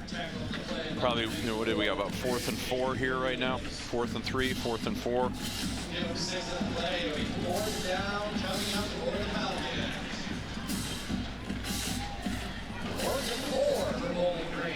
Yeah, they'll throw the ball here. I think with Connor Bazelak. Maybe look for Harold Fannin here. There's Fannin going in motion. He converted once tonight on 4th down. Bazelak pumps, gets away from the pressure. Found his wide open Malcolm Johnson. First down to the 13-yard line. Johnson, the Auburn transfer, who's playing through injury tonight, picks up 20. A clutch catch. Nice job. Good on the replay here, watching Connor get that ball, step up in the pocket, step to his side, and then good adjustment by the receiver, finding the open space. That was well done. Johnson, 3rd catch tonight. He's got 36 yards, none bigger than that one. And Terrion Stewart going back to work on the ground. He'll bust it to the 9-yard line. You mentioned it, Coach. This is a touchdown number 44's drive helmet came off. that they desperately need. They really do. You know, that's why I was critical on 4th down. They went for it. They converted. Now they got a nice run here on 1st down, and they got a score here. So be interested to see the play selection here now inside the 10-yard line. I'd like to see them maybe hand the ball off here a little bit. Jason Patterson in the backfield. They fake it to him. They're going to throw. Bazelak comes underneath, and he's got it to Gazarek. Gazarek to the end zone. Touchdown. Levi Gazarek. One of the other tight ends that Bowling Green has that sometimes gets lost in the shadow of Harold Fannin, but the captain with a 9-yard touchdown reception. And Bowling Green finally gets into the end zone tonight. Really good hard play action by Connor, and they slip him out into the flat and hit him. Nice job. Good play selection, and nice touchdown here to get them going here in the second half and score touchdowns. I think that they've got to feel good about that. Zach Long with the extra point as Bowling Green capitalizes on the Central Michigan turnover. There's a penalty marker on the PAT. Wonder if that's going to be roughing. Did they hit the kicker?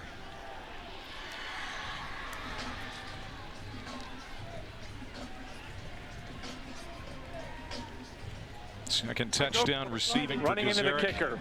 Defense, number 19. That penalty is declined. The try was successful. 6 plays, 39 yards, and 226 after the takeaway. And it's Levi Gazarek, who's also a right-handed pitcher on the Bowling Green baseball team.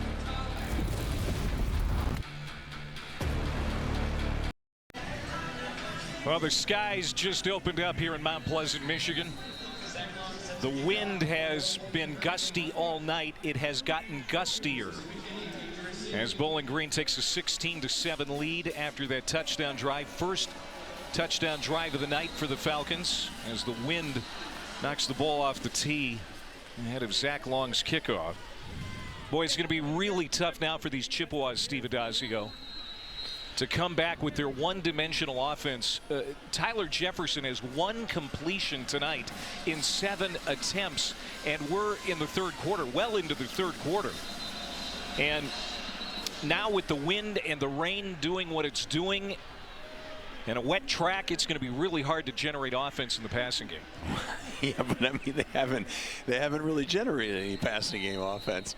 So I think you're going to see more of his runs, and I think it's going to put a crimp in Bowling Green's throwing style a little bit here. It's rough out there right now.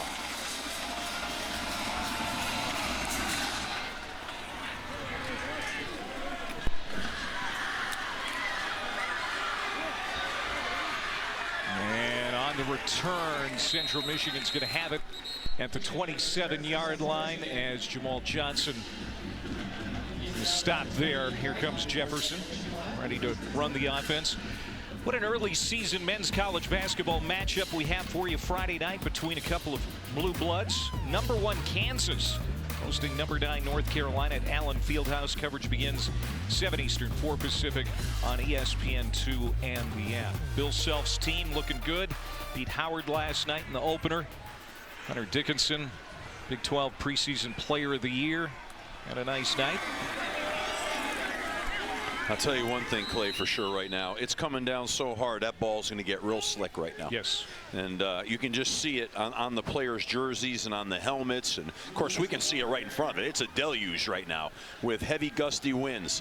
This is going to become, trying not to turn it over, making sure you're not fumbling the ball, being very, very careful with the football. After that 2-yard pickup by Marion Lukes. 2nd down and 8. Another run play. And nowhere to go, and you talked about it, Coach. Ball loose. Lukes is able to get it back. Bowling Green tried to pick it up and run with it instead of diving on the loose football, and that cost him a takeaway. Lukes is able to scamper back on it. It will be a loss of 9. Yeah, it just comes out. I mean, it just slips right out of his hands. And again, trying to scoop and score, Bowling Green, just jump on the ball, possess the ball. That was Jordan Oladokin who wanted to scoop and score, and that allowed Lukes to regain possession. 3rd down and 18 now. Watch a QB draw here or something. Jesse Pruitt goes in motion, 3 receivers to the right, but they run it up the middle with Lukes. He slips away and gets a good chunk of the yardage back, out close to the 35-yard line. Brown and Benjamin on the tackle, so it'll be 4th down and about 4. I mean, not shocking. I mean, that's, they were going to run the football, whether it was the tailback or the quarterback. They weren't going to throw the ball there, and they gave up a lot of chunky yards there. This is why during practice, every once in a while you do what we call wet ball drills. You soak your balls in a bucket of water, and you make sure that they're all slick, and get used to handling it. And hopefully they've done that.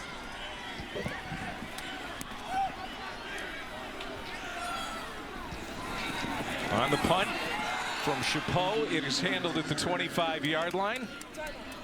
And Bowling Green will have it back, hoping that the rain slows down when we come back. 10:04 to go here in the third. Gear is out in full force tonight for the band and all the fans. 16-7, Bowling Green will take back over here with 10:04 to go, third quarter. Steve Adazio, Clay Matvick back in Mount Pleasant, where Central Michigan's offense has been a real tough thing to watch at times tonight. Another 3 and out after turning it over on their opening possession of the half. They go 3 and out, have to punt, and now Bowling Green has it back. Connor Bazelak, 181 yards passing. They'll keep it on the ground with Jason Patterson. Patterson across the 30.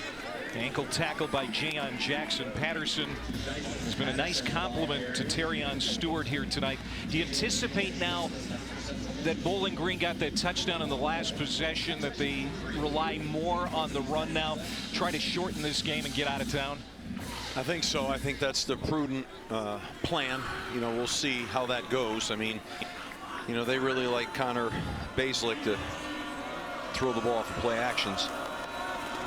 Stay on the ground with Patterson. Big hole up the middle. He bursts into the secondary. Patterson inside the 40. Lowers his shoulder, gets inside the 30 to the 33-yard line. Elijah Ricard, the free safety, escorts him out, but it's a gain of 41. Nice run. They love him. They say he's a selfless player. He's a complete player. Coaches just feel terrific about him. 3 carries, 50 yards tonight for Patterson. He had 101 yards the last time Bowling Green was here 2 years ago. Under 9 minutes to go in the quarter. Play action out to Fannin. He's been quiet. He gets dumped by Deron McKinney. McKinney was everywhere in the first half. He's been their best player in the secondary tonight. He made an awful nice play out there in space. They've got a lead block. Oh, not a great block out there. Finn Hogan, used to call that a lookout block. Look out! Those things can end bad for you. You got to do a little better than that. Deron McKinney, second year at Central Michigan after 2 at Iowa, 2 at South Dakota, playing for the Coyotes in Vermilion in the FCS. Second down and 8 away from center. Bazelak fakes the toss, comes down short for the screen to Jamal Johnson. And Johnson, always a great runner after the catch. And that's going to be a first down. That was well done. Well executed by Connor Bazelak. He gave ground with a little bit of touch. Threw it over the D lineman for the screen. Very nicely done. Pretty good perimeter blocking out there. Pick up a first down. This would be a huge deal here right now to punch this in. Bazelak hasn't done anything spectacular tonight, but he's managed the game well. He's taking care of the football. And he's gone over 2,000 yards passing this season. 4th time in his career he's been able to say that. On 1st and 10. To the outside and down to the 12-yard line. That is Patterson as Cochran brings him down. Gain of 4. Good strong run down here. That's what you want. 4 yards a clip down here. Stay on schedule. Get another first down. You can get the ball inside the 6-yard line.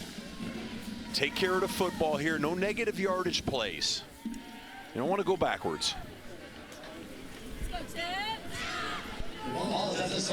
Even Scott's got the rain gear on now. Bowling Green head coach. He was playing tough guy for a while. He doesn't care, Scott. He's got them down his face. He could care less. He's thinking about the next play. They fake the sweep to Smith. And the pass incomplete, intended for Johnson in the end zone. We've seen Bazelak miss Johnson high a few times tonight. Yeah, he's floated a few balls for sure. Here it is right here. That ball's floating. Yeah, I tell you, Malcolm Johnson really gave everything he had. You know, got up in the air and really outstretched for that ball. That's got to be a better ball. You know, here we are now. You know, they were on schedule, right? Now it's, you know, 3rd down and 6 or whatever it is.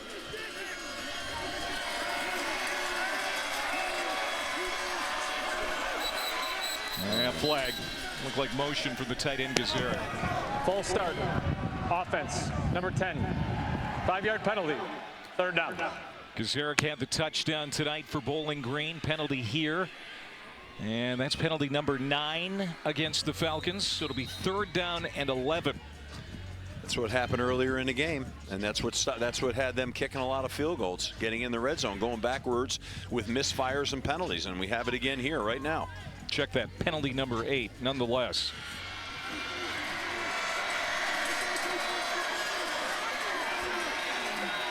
We'll go 4 wide. There's Fannin. Caught inside the 10, down to the 8, wrapped up by Caleb Spann. 4th down, and we'll see what Scott Loeffler decides to do. Does he bring out Zach Long again? It sure looks like that's going to be the case. Yeah, I think you want to get the points here. You know, make it 19-7 if you can. You got a good kicker here. The weather's getting rough. Zach Long is hit from 32, 40, and 37. This will be his first kick of the half. This is a chip shot for him from 27 yards out.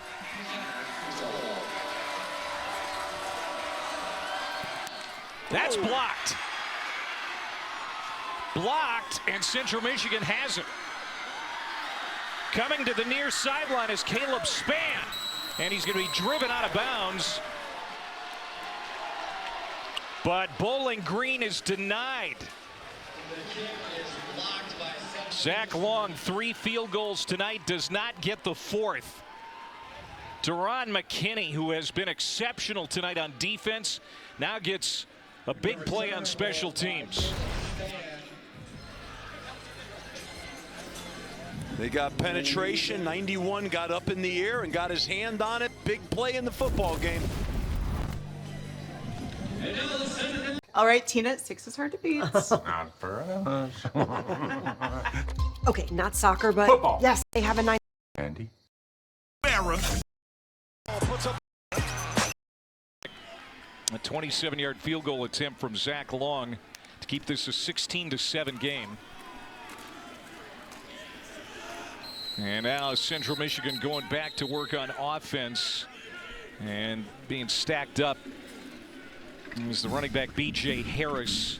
Miles in on the stop. That was the first blocked kick of the year for Central Michigan, and maybe that special teams play can jumpstart this offense. It has not been a good night. You can see the passing offense, 6 total yards. It's already an ugly year passing the football, but just 6 yards tonight. And now Jaden Glasser, the backup quarterback, in there trying to spark this team. And he's going to run with it to the 35-yard line. He was looking for somebody downfield, nobody there, and he's hit by Joseph Sipp after a 4-yard gain. It'll be 3rd down.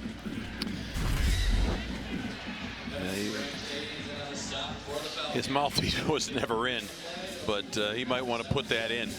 But yeah, they're trying to generate something here. They must feel like maybe he can give them a little bit more in a throw game. Jaden Glasser graduated early from Venice High School in Florida, joined the team in January. He's a true freshman out of Tampa.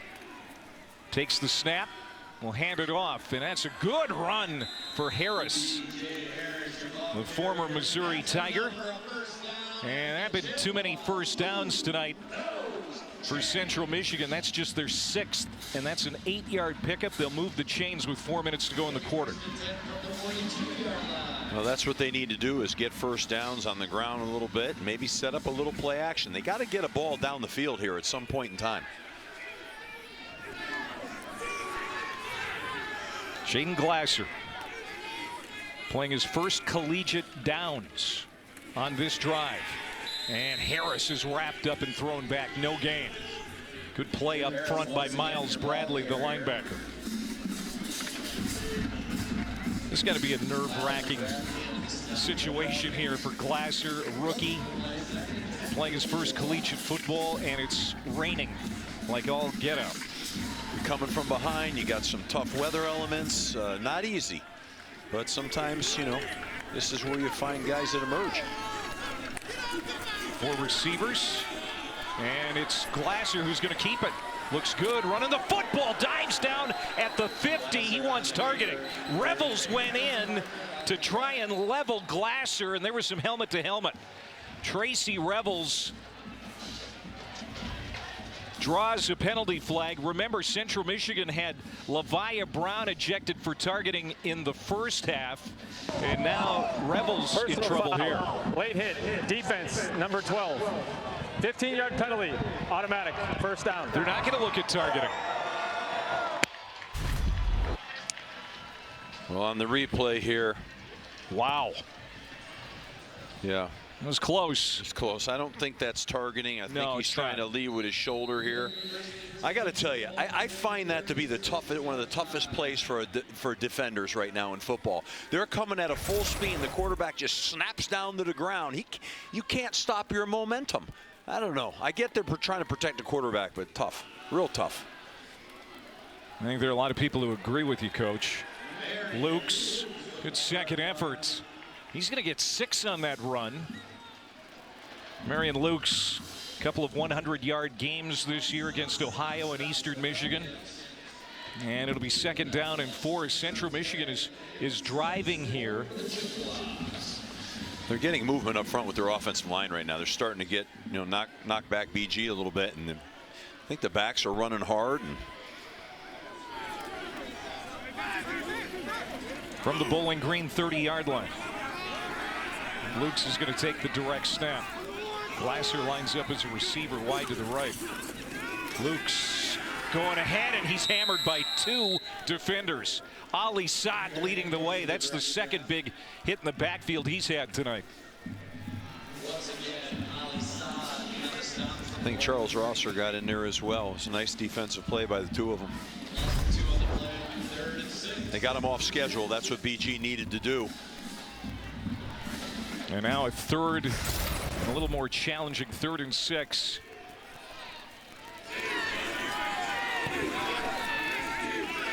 Luke's to the right of Glasser. He made a change of quarterback. It's Luke's on the run, and he's going to be short of the line to gain by a couple of yards. Ali Saad again on the stop.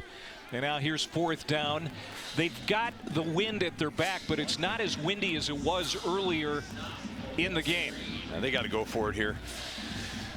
4th and 2, a long 2. They've got to go for it. You know, whether they have a quarterback run or whether they give it to, you know, one of their top backs here, they've got to convert this. It looks more like 4th and 3.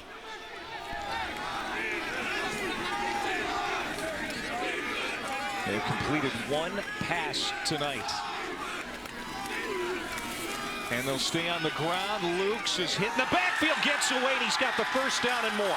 To the 15, to the 10, and on his feet to the 6-yard line. But there are penalty markers down.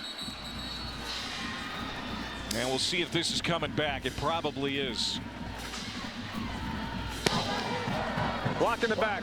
Offense, number 15. 10-yard penalty. Replay. 4th down. Block in the back for the quarterback, Jaden Glasser. Yeah, I mean, that was really a critical, right at the point of attack, that really set them. They had that thing corralled in the backfield. Glasser threw for 2,700 yards, 28 touchdowns as a senior. Also rushed for 300 yards. Excellent player, but again, he's a freshman, and this is a freshman mistake at a critical time, especially when Dontrez Brown was out of the play, Coach. Yeah, no, I was wrong. I'm wrong on that. That was a foolish mistake. It was a non-factor in the play. I thought it happened somewhere else, but that's a shame. Luke's again, 4th and 4, and he is going to be stopped short, it appears. Looks like a turnover on downs. Yeah, Bowling Green's got it. Dontrez Brown. Well, I'll tell you, between penalties, critical mistakes, really in both teams in the red zones. I mean, Central Michigan's finally got an opportunity to go in here and get some points. Datrez Brown clogging up the middle. He's been doing that all night. Senior from Fremont, Ohio. It's a veteran defense for Bowling Green. They've held the Chippewas to 7 points. Terrion Stewart in the backfield. He'll hop to the outside and get some room. Stiff arm on his feet, right at the sticks. He's going to be pushed back by Deron McKinney, but great effort there by Terrion Stewart to end the third quarter. So on a wet night, this is the end of the third quarter. On this Tuesday, first night of action in November, Bowling Green is going to take a lead to the fourth quarter. It hasn't been pretty here tonight, but the Falcons are trying to get their fourth win in league play, and they'll take the lead to the fourth. Action for Mount Pleasant as we go to the fourth quarter. College football primetime presented by Ram Trucks.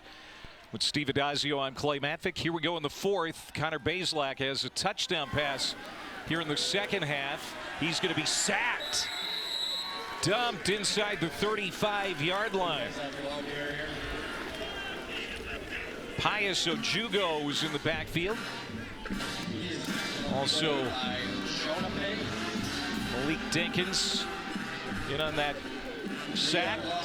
Second sack tonight for the Chippewas is trying to stay in this football game. Scott Loeffler's offense really struggled in the first half to generate consistency. It had to settle for 3 field goals. They had a blocked field goal on their last possession. Deep handoff. This is Jason Patterson looking for room on the right side. He'll get a couple of yards. Patterson, the ball carrier. Yeah, put him on a third down and long.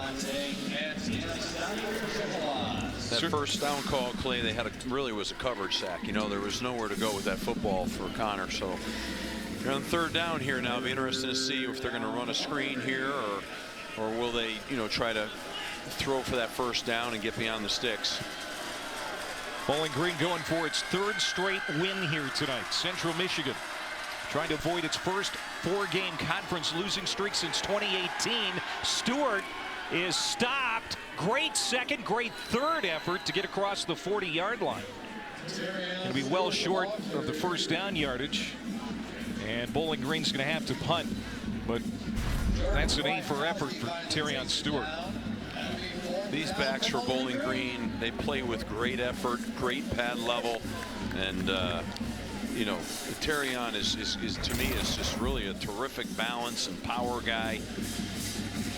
Takes care of the football. I like him a lot. I think he's a quality player. He's 5'9", 220, so he's built like a deep freezer. And we said it before, he averages 7 broken tackles per game. He broke a couple there. I think he has the best running back coach in the country, in Brian White. And he teaches a lot of what I see there. Good punt.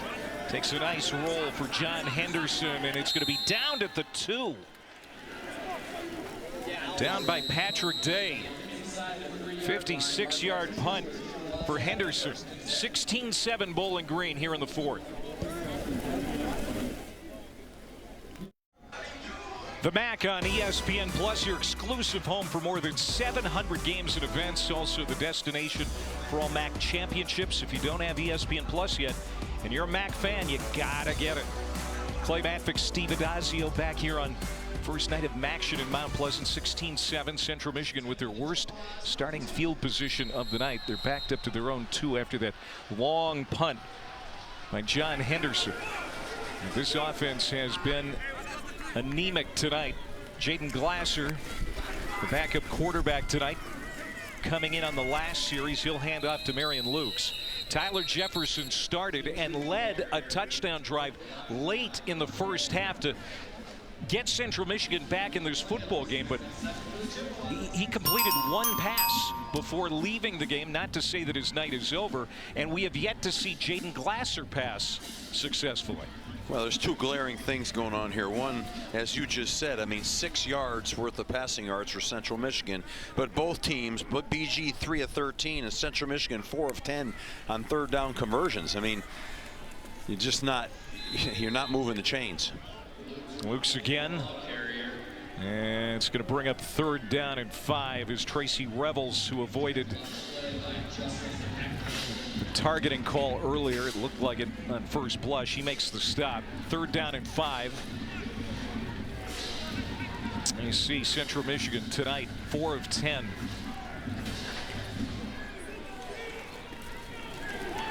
Central Michigan 3-1 at home this year. They've won 7 of their last 9 at home going back to last year, but playing from behind here in the 4th quarter tonight. The true freshman from Tampa, Jaden Glasser, barking the signals. From the goal line, he's going to throw, and it's through the receiver's hands, incomplete. DeCorion Temple, the tight end out of Ypsilanti, can't reel it in, and it's 4th and 5 in Central Michigan. Another 3 and out. They're going to have to punt again. Yeah, and that ball was a floater. I mean, it just took off on him, sailed on him. But the problem is with this punt, I mean, once again, look at the field position they're going to give Bowling Green here right now. Yeah, and they're punting right into the wind. Yeah, into the wind, no doubt, no doubt. Now, Bowling Green's got to do a great job of fielding this. This could be a tricky punt to field here with the wind. You know, will take that ball and probably really drop it down hard. The transfer from East Carolina, David Chapeau. His punt out of bounds on the far sideline inside the 40. In fact, it's going to be marked inside the 35. Excellent field position for Bowling Green.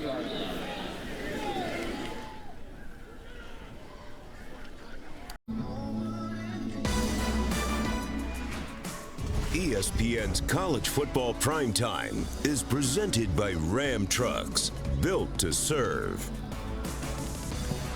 Clay Matvick, Steve Adazio back here in Mount Pleasant. 11:08 to go, 4th quarter. Bowling Green 16-7 over Central Michigan. And Falcons first time starting in plus territory tonight. A drive that could be the knockout blow for Central Michigan. And Bazelak will hand off. Stewart bouncing off tacklers as he wants to do, and will have another great run. Stopped at the 26-yard line. We talked about at the top, Steve, a win tonight for the Falcons, and their chance to make the MAC title game jumps from 39% to 48%, nearly half. And a loss, obviously, their odds drop to 15% to be in the MAC championship December 7th at Ford Field in Detroit.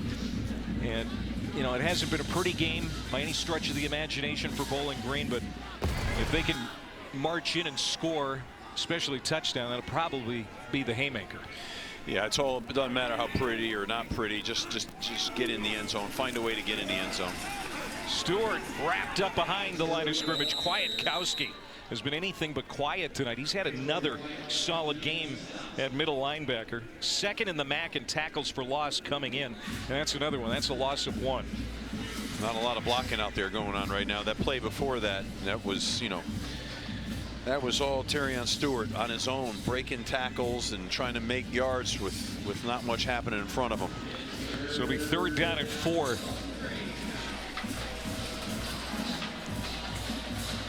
Bowling Green has sights set on playing in that MAC title game, getting to a MAC championship scenario in Detroit. And that toss will be a 1st down to Patterson. Good run. Down to the 15-yard line, Jason Patterson. Really like that call, too. You know, just a toss into the boundary. They had numbers, and they've got 2 pulling linemen, a lead blocker, and I like that call. That's a downhill play to the perimeter. There's no divisional play in the MAC this year for the first time. The MAC title game again in Detroit, first week of December, and it'll feature the teams with the 2 best league marks. Falcons hoping to be one of them. Patterson in the pistol. He'll get it. And he stumbles after running into the line and falls behind the line of scrimmage. That'll be a loss of a couple. There's Cochran, and there's Kwiatkowski again. 2nd and 12. Again, it's a TFL. There's negative yardage plays. You're now, it's 2nd and 12 as opposed to, really should be 2nd and 6, 2nd and 5. That's been the problem all night long. Bowling Green working at a measured pace now, taking that play clock down. As Bazelak goes under center, he's been going from under center a few times tonight. They drop it off short. That is caught and dumped at the 11-yard line. Justin Pegues, the Tennessee Tech transfer. He'll get 5 to make it 3rd down and a little more doable. They need the 4-yard line. So it's 3rd and 7. Now they're going to try to get beyond the sticks here inside the 5 with a passing concept here, I would think. They've done a good job of trying to run the ball, work the clock right now, but well, let's see. Fannin is behind the line to the right. Patterson was sent up to the right of Bazelak. Play clock inside of 5, and Bazelak still looking at the sideline, and now, they're going to need a timeout. They got to get a timeout. You can see Bazelak shaking his head. There's some bad communication. Bowling Green. They're first for the half. What's happening there is, they're trying to check it at the line of scrimmage, and they can't get reloaded fast enough.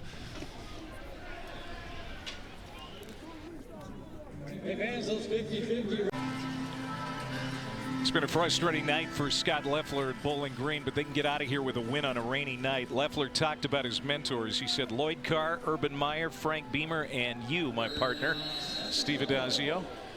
We've been through a lot together, a lot of wars, and he's always had my back. Stewart off the handoff. Good run, and he gets inside the 5-yard line. That is going to be close to a 1st down. They're going to mark him just short. It'll be 4th and inches at the 5-yard line. And what do you think your former offensive coordinator is going to do here? Go for it.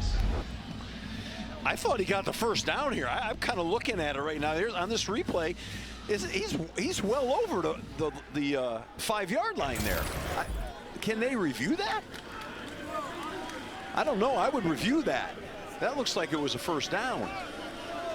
They marked him real short here. Yeah, they didn't even make it close. It's 4th and about a half-yard. Oh, he was on a quarterback sneak that, and then he took a step. Patterson off the handoff, lowers his shoulder, and he makes a great second effort and will be stopped a yard shy of the goal line. Ran the old duo play where they try to create 3 double teams and give the back a chance to search his way outside. Elijah Ricard with the tackle to keep him out of the end zone. So 1st down and goal to go after that run. Dante Kent slow to get up. He's making his way off the field now. One of the leaders in the secondary for the Chippewas. Jayon Jackson will go in for him. And this, if they can finish this drive, would pretty much be the death knell for the Chippewas. Well, they're taking their time right now. They still got 20 seconds on the play clock. They'd like to run that down, and these linemen are already in their stance. That's too long to be in your stance down there right now, especially down on the 1-yard line. Never like that. Don't get them in their stance that early. They snap it with 3 on the play clock. Patterson, nifty move, and he steps right on in for the touchdown. Jason Patterson from 1 yard out. Veteran in his 4th year in the program. And that is his 4th rushing touchdown of the year. And that puts some separation between the Falcons and the Chippewas in this game here late in the 4th quarter. I like Patterson and Stewart. I think it's a good combination of running backs.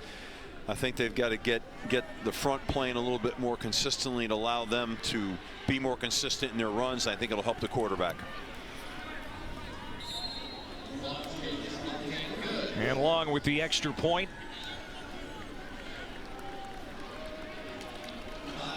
And it's 23-7 with 5:42 to go.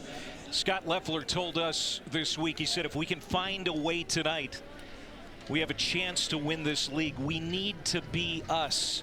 Have they been prototypical Bowling Green, especially offensively? Not really tonight. It hasn't been vintage Bowling Green. We saw Fannin early, but he's kind of disappeared for stretches of this game. But they're doing enough to get it done, looking ahead to that game against Western Michigan next week, which will be huge. Like you said, Clay, this is a trap game. They're going to do enough to come up here on the road in a nasty weather night, and they're going to win in a trap game situation. It might be not the way they wanted it, but a win's a win. Scott's one heck of a football coach. He's going to go back. It'll give him a lot of gusto for the next week of practice, and they'll get ready for a big-time game. Meanwhile, Jim McElwain's team is going to lose its 4th straight in conference. And they haven't done that around here in 6 years. I feel bad, though, because, you know, Jim's a heck of a football coach. Yeah, and he's been dealt a tough hand this season with injuries. Every once in a while you get caught in these situations where the injury bug just hammers you. And he's done a great job keeping this team playing hard and trying to find a way to be as productive as they can. The injuries, especially at quarterback, you lose QB1 and QB2, and you're going with freshman quarterbacks.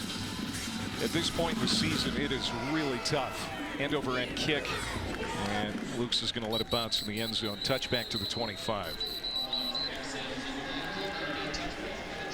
Now here's Sunday's women's college basketball lineup at 3 Eastern, noon Pacific. Gonzaga and Stanford squaring off at Maples Pavilion here on ESPN2. And on ESPN, number 9, NC State taking on South Carolina, #1 team in the country again this year. And the first game of the Alley tip-off in Charlotte. And with the second game will be Virginia Tech and Iowa on ESPN2. That's on Sunday. 5:42 to go. Central Michigan has completed 1 pass tonight. Jaden Glasser did not start the game, but he is in it now, and he completes a pass. Man, we haven't seen a completion since the first half for the Chippewas, and he hits the tight end, Gavin Harris, for 25 yards. Nice throw. He threw a nice ball in there. Nice little route concept. So, you know, a growth moment for Jaden Glasser.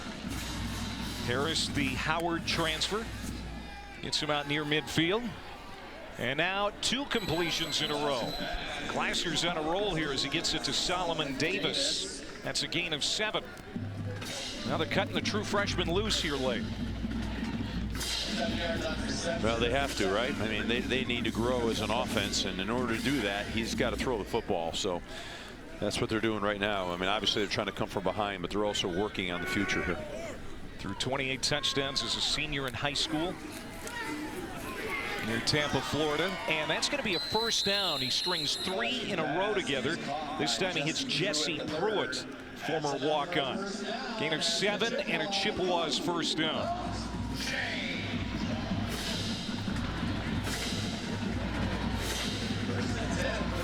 This has got to warm Jim McElwain's heart on a cold night. A little bit of optimism. You know, of course, Bowling Green's playing real soft in the coverage right now, trying to keep everything in front. Don't let anything get behind. So bend but don't break type of mentality. Glasser looking to the left, pumping, now running out of time, steps out of the pocket, slings it on the run, and he's on target. That's a first down to Chris Parker. A gain of 12, and Jaden Glasser has found some confidence here late in the 4th quarter. Yeah, he's, you know, you can see right here, he's got a long time to throw the football. He moves around well in the pocket. Nice job by him keeping his eyes down the field. 4 completions in a row. And now they go back to the ground game in Marion Lukes. Well, if Glasser can show this kind of spark, you know, he may be making a bid to be the starting quarterback at Toledo in their next game. Yeah, I could see them continuing with him. He looks like he has the ability to throw it. He's got decent size. Second down and 8. The freshman taking a shot. It's incomplete. Went down the hash marks. He tried to hit Gavin Harris, a tight end. And lands incomplete. It'll be 3rd down and 8. And, you know, again, if the Chippewas lose this game tonight, and it looks like they're going to, Coach, they're going to have to run the table in the final 3 games at Toledo, against Western Michigan, and at Northern Illinois to get bowl eligible. Yeah, nice. They've got a gauntlet ahead of him, and he's still got some work to do, you know, throwing the football in terms of these longer passes. They sail a little bit on him. He's good in these short throws. That short throw is on the mark to Parker, and he's going to be close to a first down, but short. It'll be 4th down, and of course the Chippewas will go for it with 3 minutes to play. Yeah, no question here. I'm sure they'll hand the ball off here, try to get the first down. They'll run it with Lukes. He's got the first down and more inside the 10-yard line. Dropped at the 7. There's a marker on the play. We'll see if this is coming back.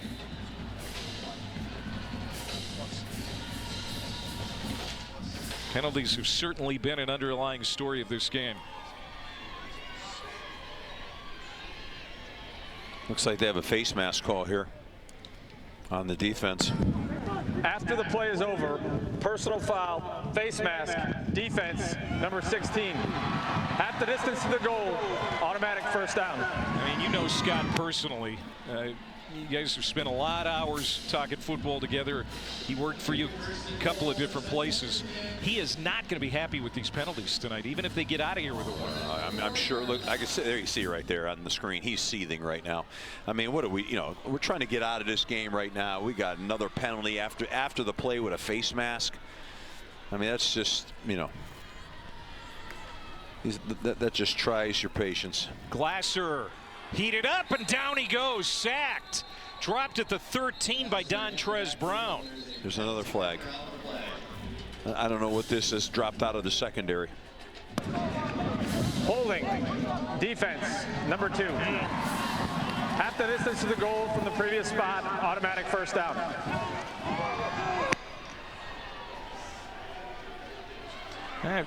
Now, there's a lot of heavy lifting for Central Michigan to do here, especially with the amount of time that's left. But they do have all their timeouts, and technically this is a 2-possession game. They need touchdowns and 2-point conversions. Right. And they're essentially playing with a true freshman 4th-string quarterback. But here they are on the doorstep. And Luke's trying to push his way to the goal line. He is going to be stopped. Yep. 2nd down and goal. Yeah, the clock's down to the 2-minute warning. This is the 2-minute timeout. Central Michigan trying to make it interesting late. They've got 2 minutes to work with. See Saturday on ABC College Football, Florida, Texas, Georgia, and Ole Miss, and Alabama and LSU in the nightcap. It's going to be a great weekend.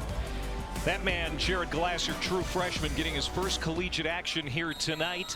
5 for 7 passing on the drive, has him 2nd and goal with 2 minutes to go. Down 16. Glasser keeps it. Quarterback sneak. Did he get in? No indication yet that he did. I think he might be short here. Although, how can you really tell in that rugby scrum? Yeah, he is short. Jared Glasser has sparked this team. They had 1 completion as a timeout is called by the Chippewas, their first.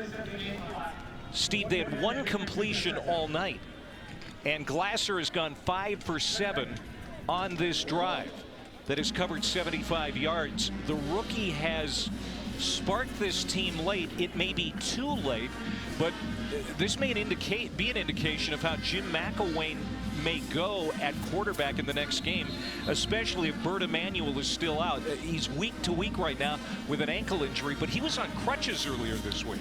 Yeah, I mean, I think it's a good positive sign, something you can build on for the future, and I think a real step in the right direction for their offense. He seems to be gaining confidence in this small segment of time, Glasser, you know, and you can see it, you know. They need to get in here. I think they just need to hand the ball off right here. Marion Lukes, give him the ball. Lukes will jump to the right of Glasser. Glasser again, and he's got it. Touchdown. The big 6'2", 230-pounder will get the 2nd touchdown of the night for Central Michigan. Well, we got to get ready for a little onside kick action. Well, they're going to go for 2 first, and then, yeah, they're going to need that onside kick and hopefully get it back. But if they don't get this 2-point conversion, there's not going to be enough time for them to accomplish what they're going to need. Interesting to see what they're going to do here. Are they going to sprint him out and run some sort of pick rub route? Are they going to try to run a QB draw? And now Bowling Green wants to use a timeout.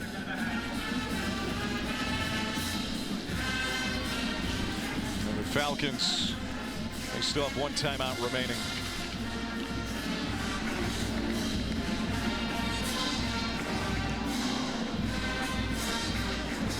Well, yeah, Scott Loeffler and Bowling Green, they can't get out of town fast enough with a victory. They've got Western Michigan at home next week.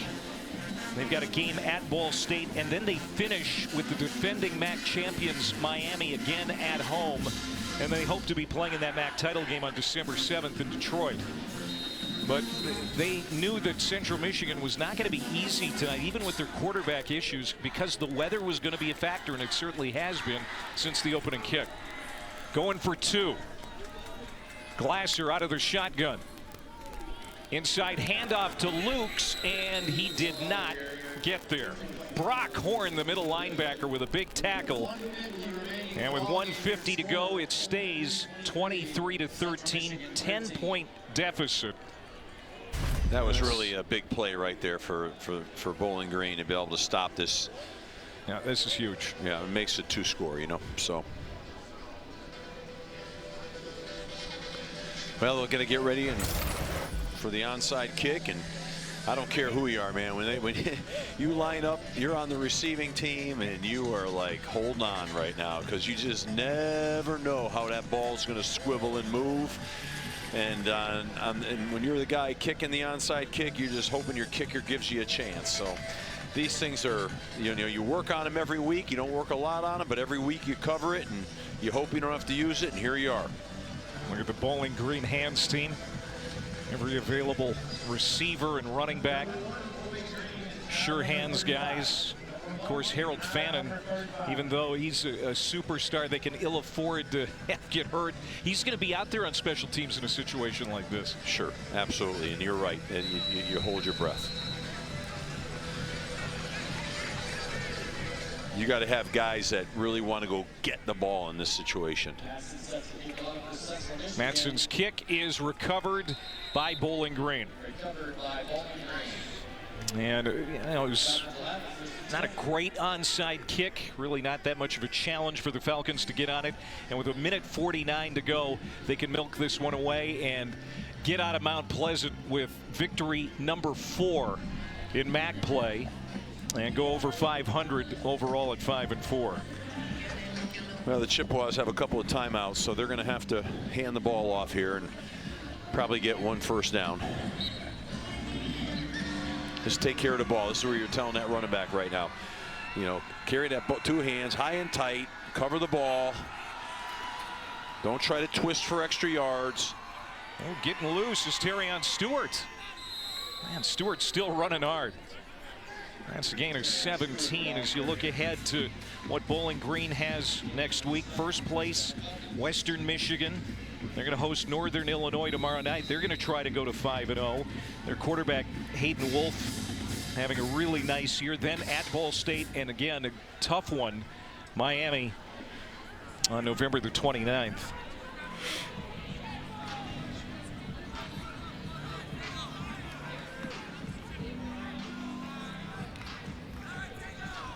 .360 yards of offense tonight for Bowling Green.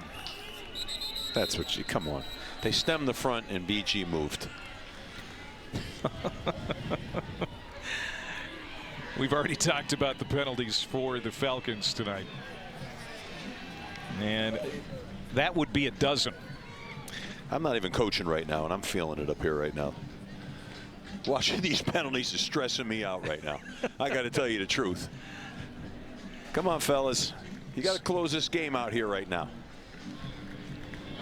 Bear down. So what's the recipe for that? It's going to be a rough week next week. That's going to be the recipe. Delay game, defense, number 44. 5-yard penalty, first down. It's actually going to go against Chippewa. Is subject to a 10-second subtraction. Please reset the game clock to 1 minute and 6 seconds. The game clock will start on the ready for play. Because they simulated, you know, with the movement, they try to simulate the snap, and that's a penalty if you catch them doing it. They must have barked it out on the cadence. I think Kate Custis was clapping. Yeah. And he tried to, like simulate. They simulated it. It's a penalty. BG's just got to just anchor down right now, you know, just anchor down. Don't pay attention to that stuff.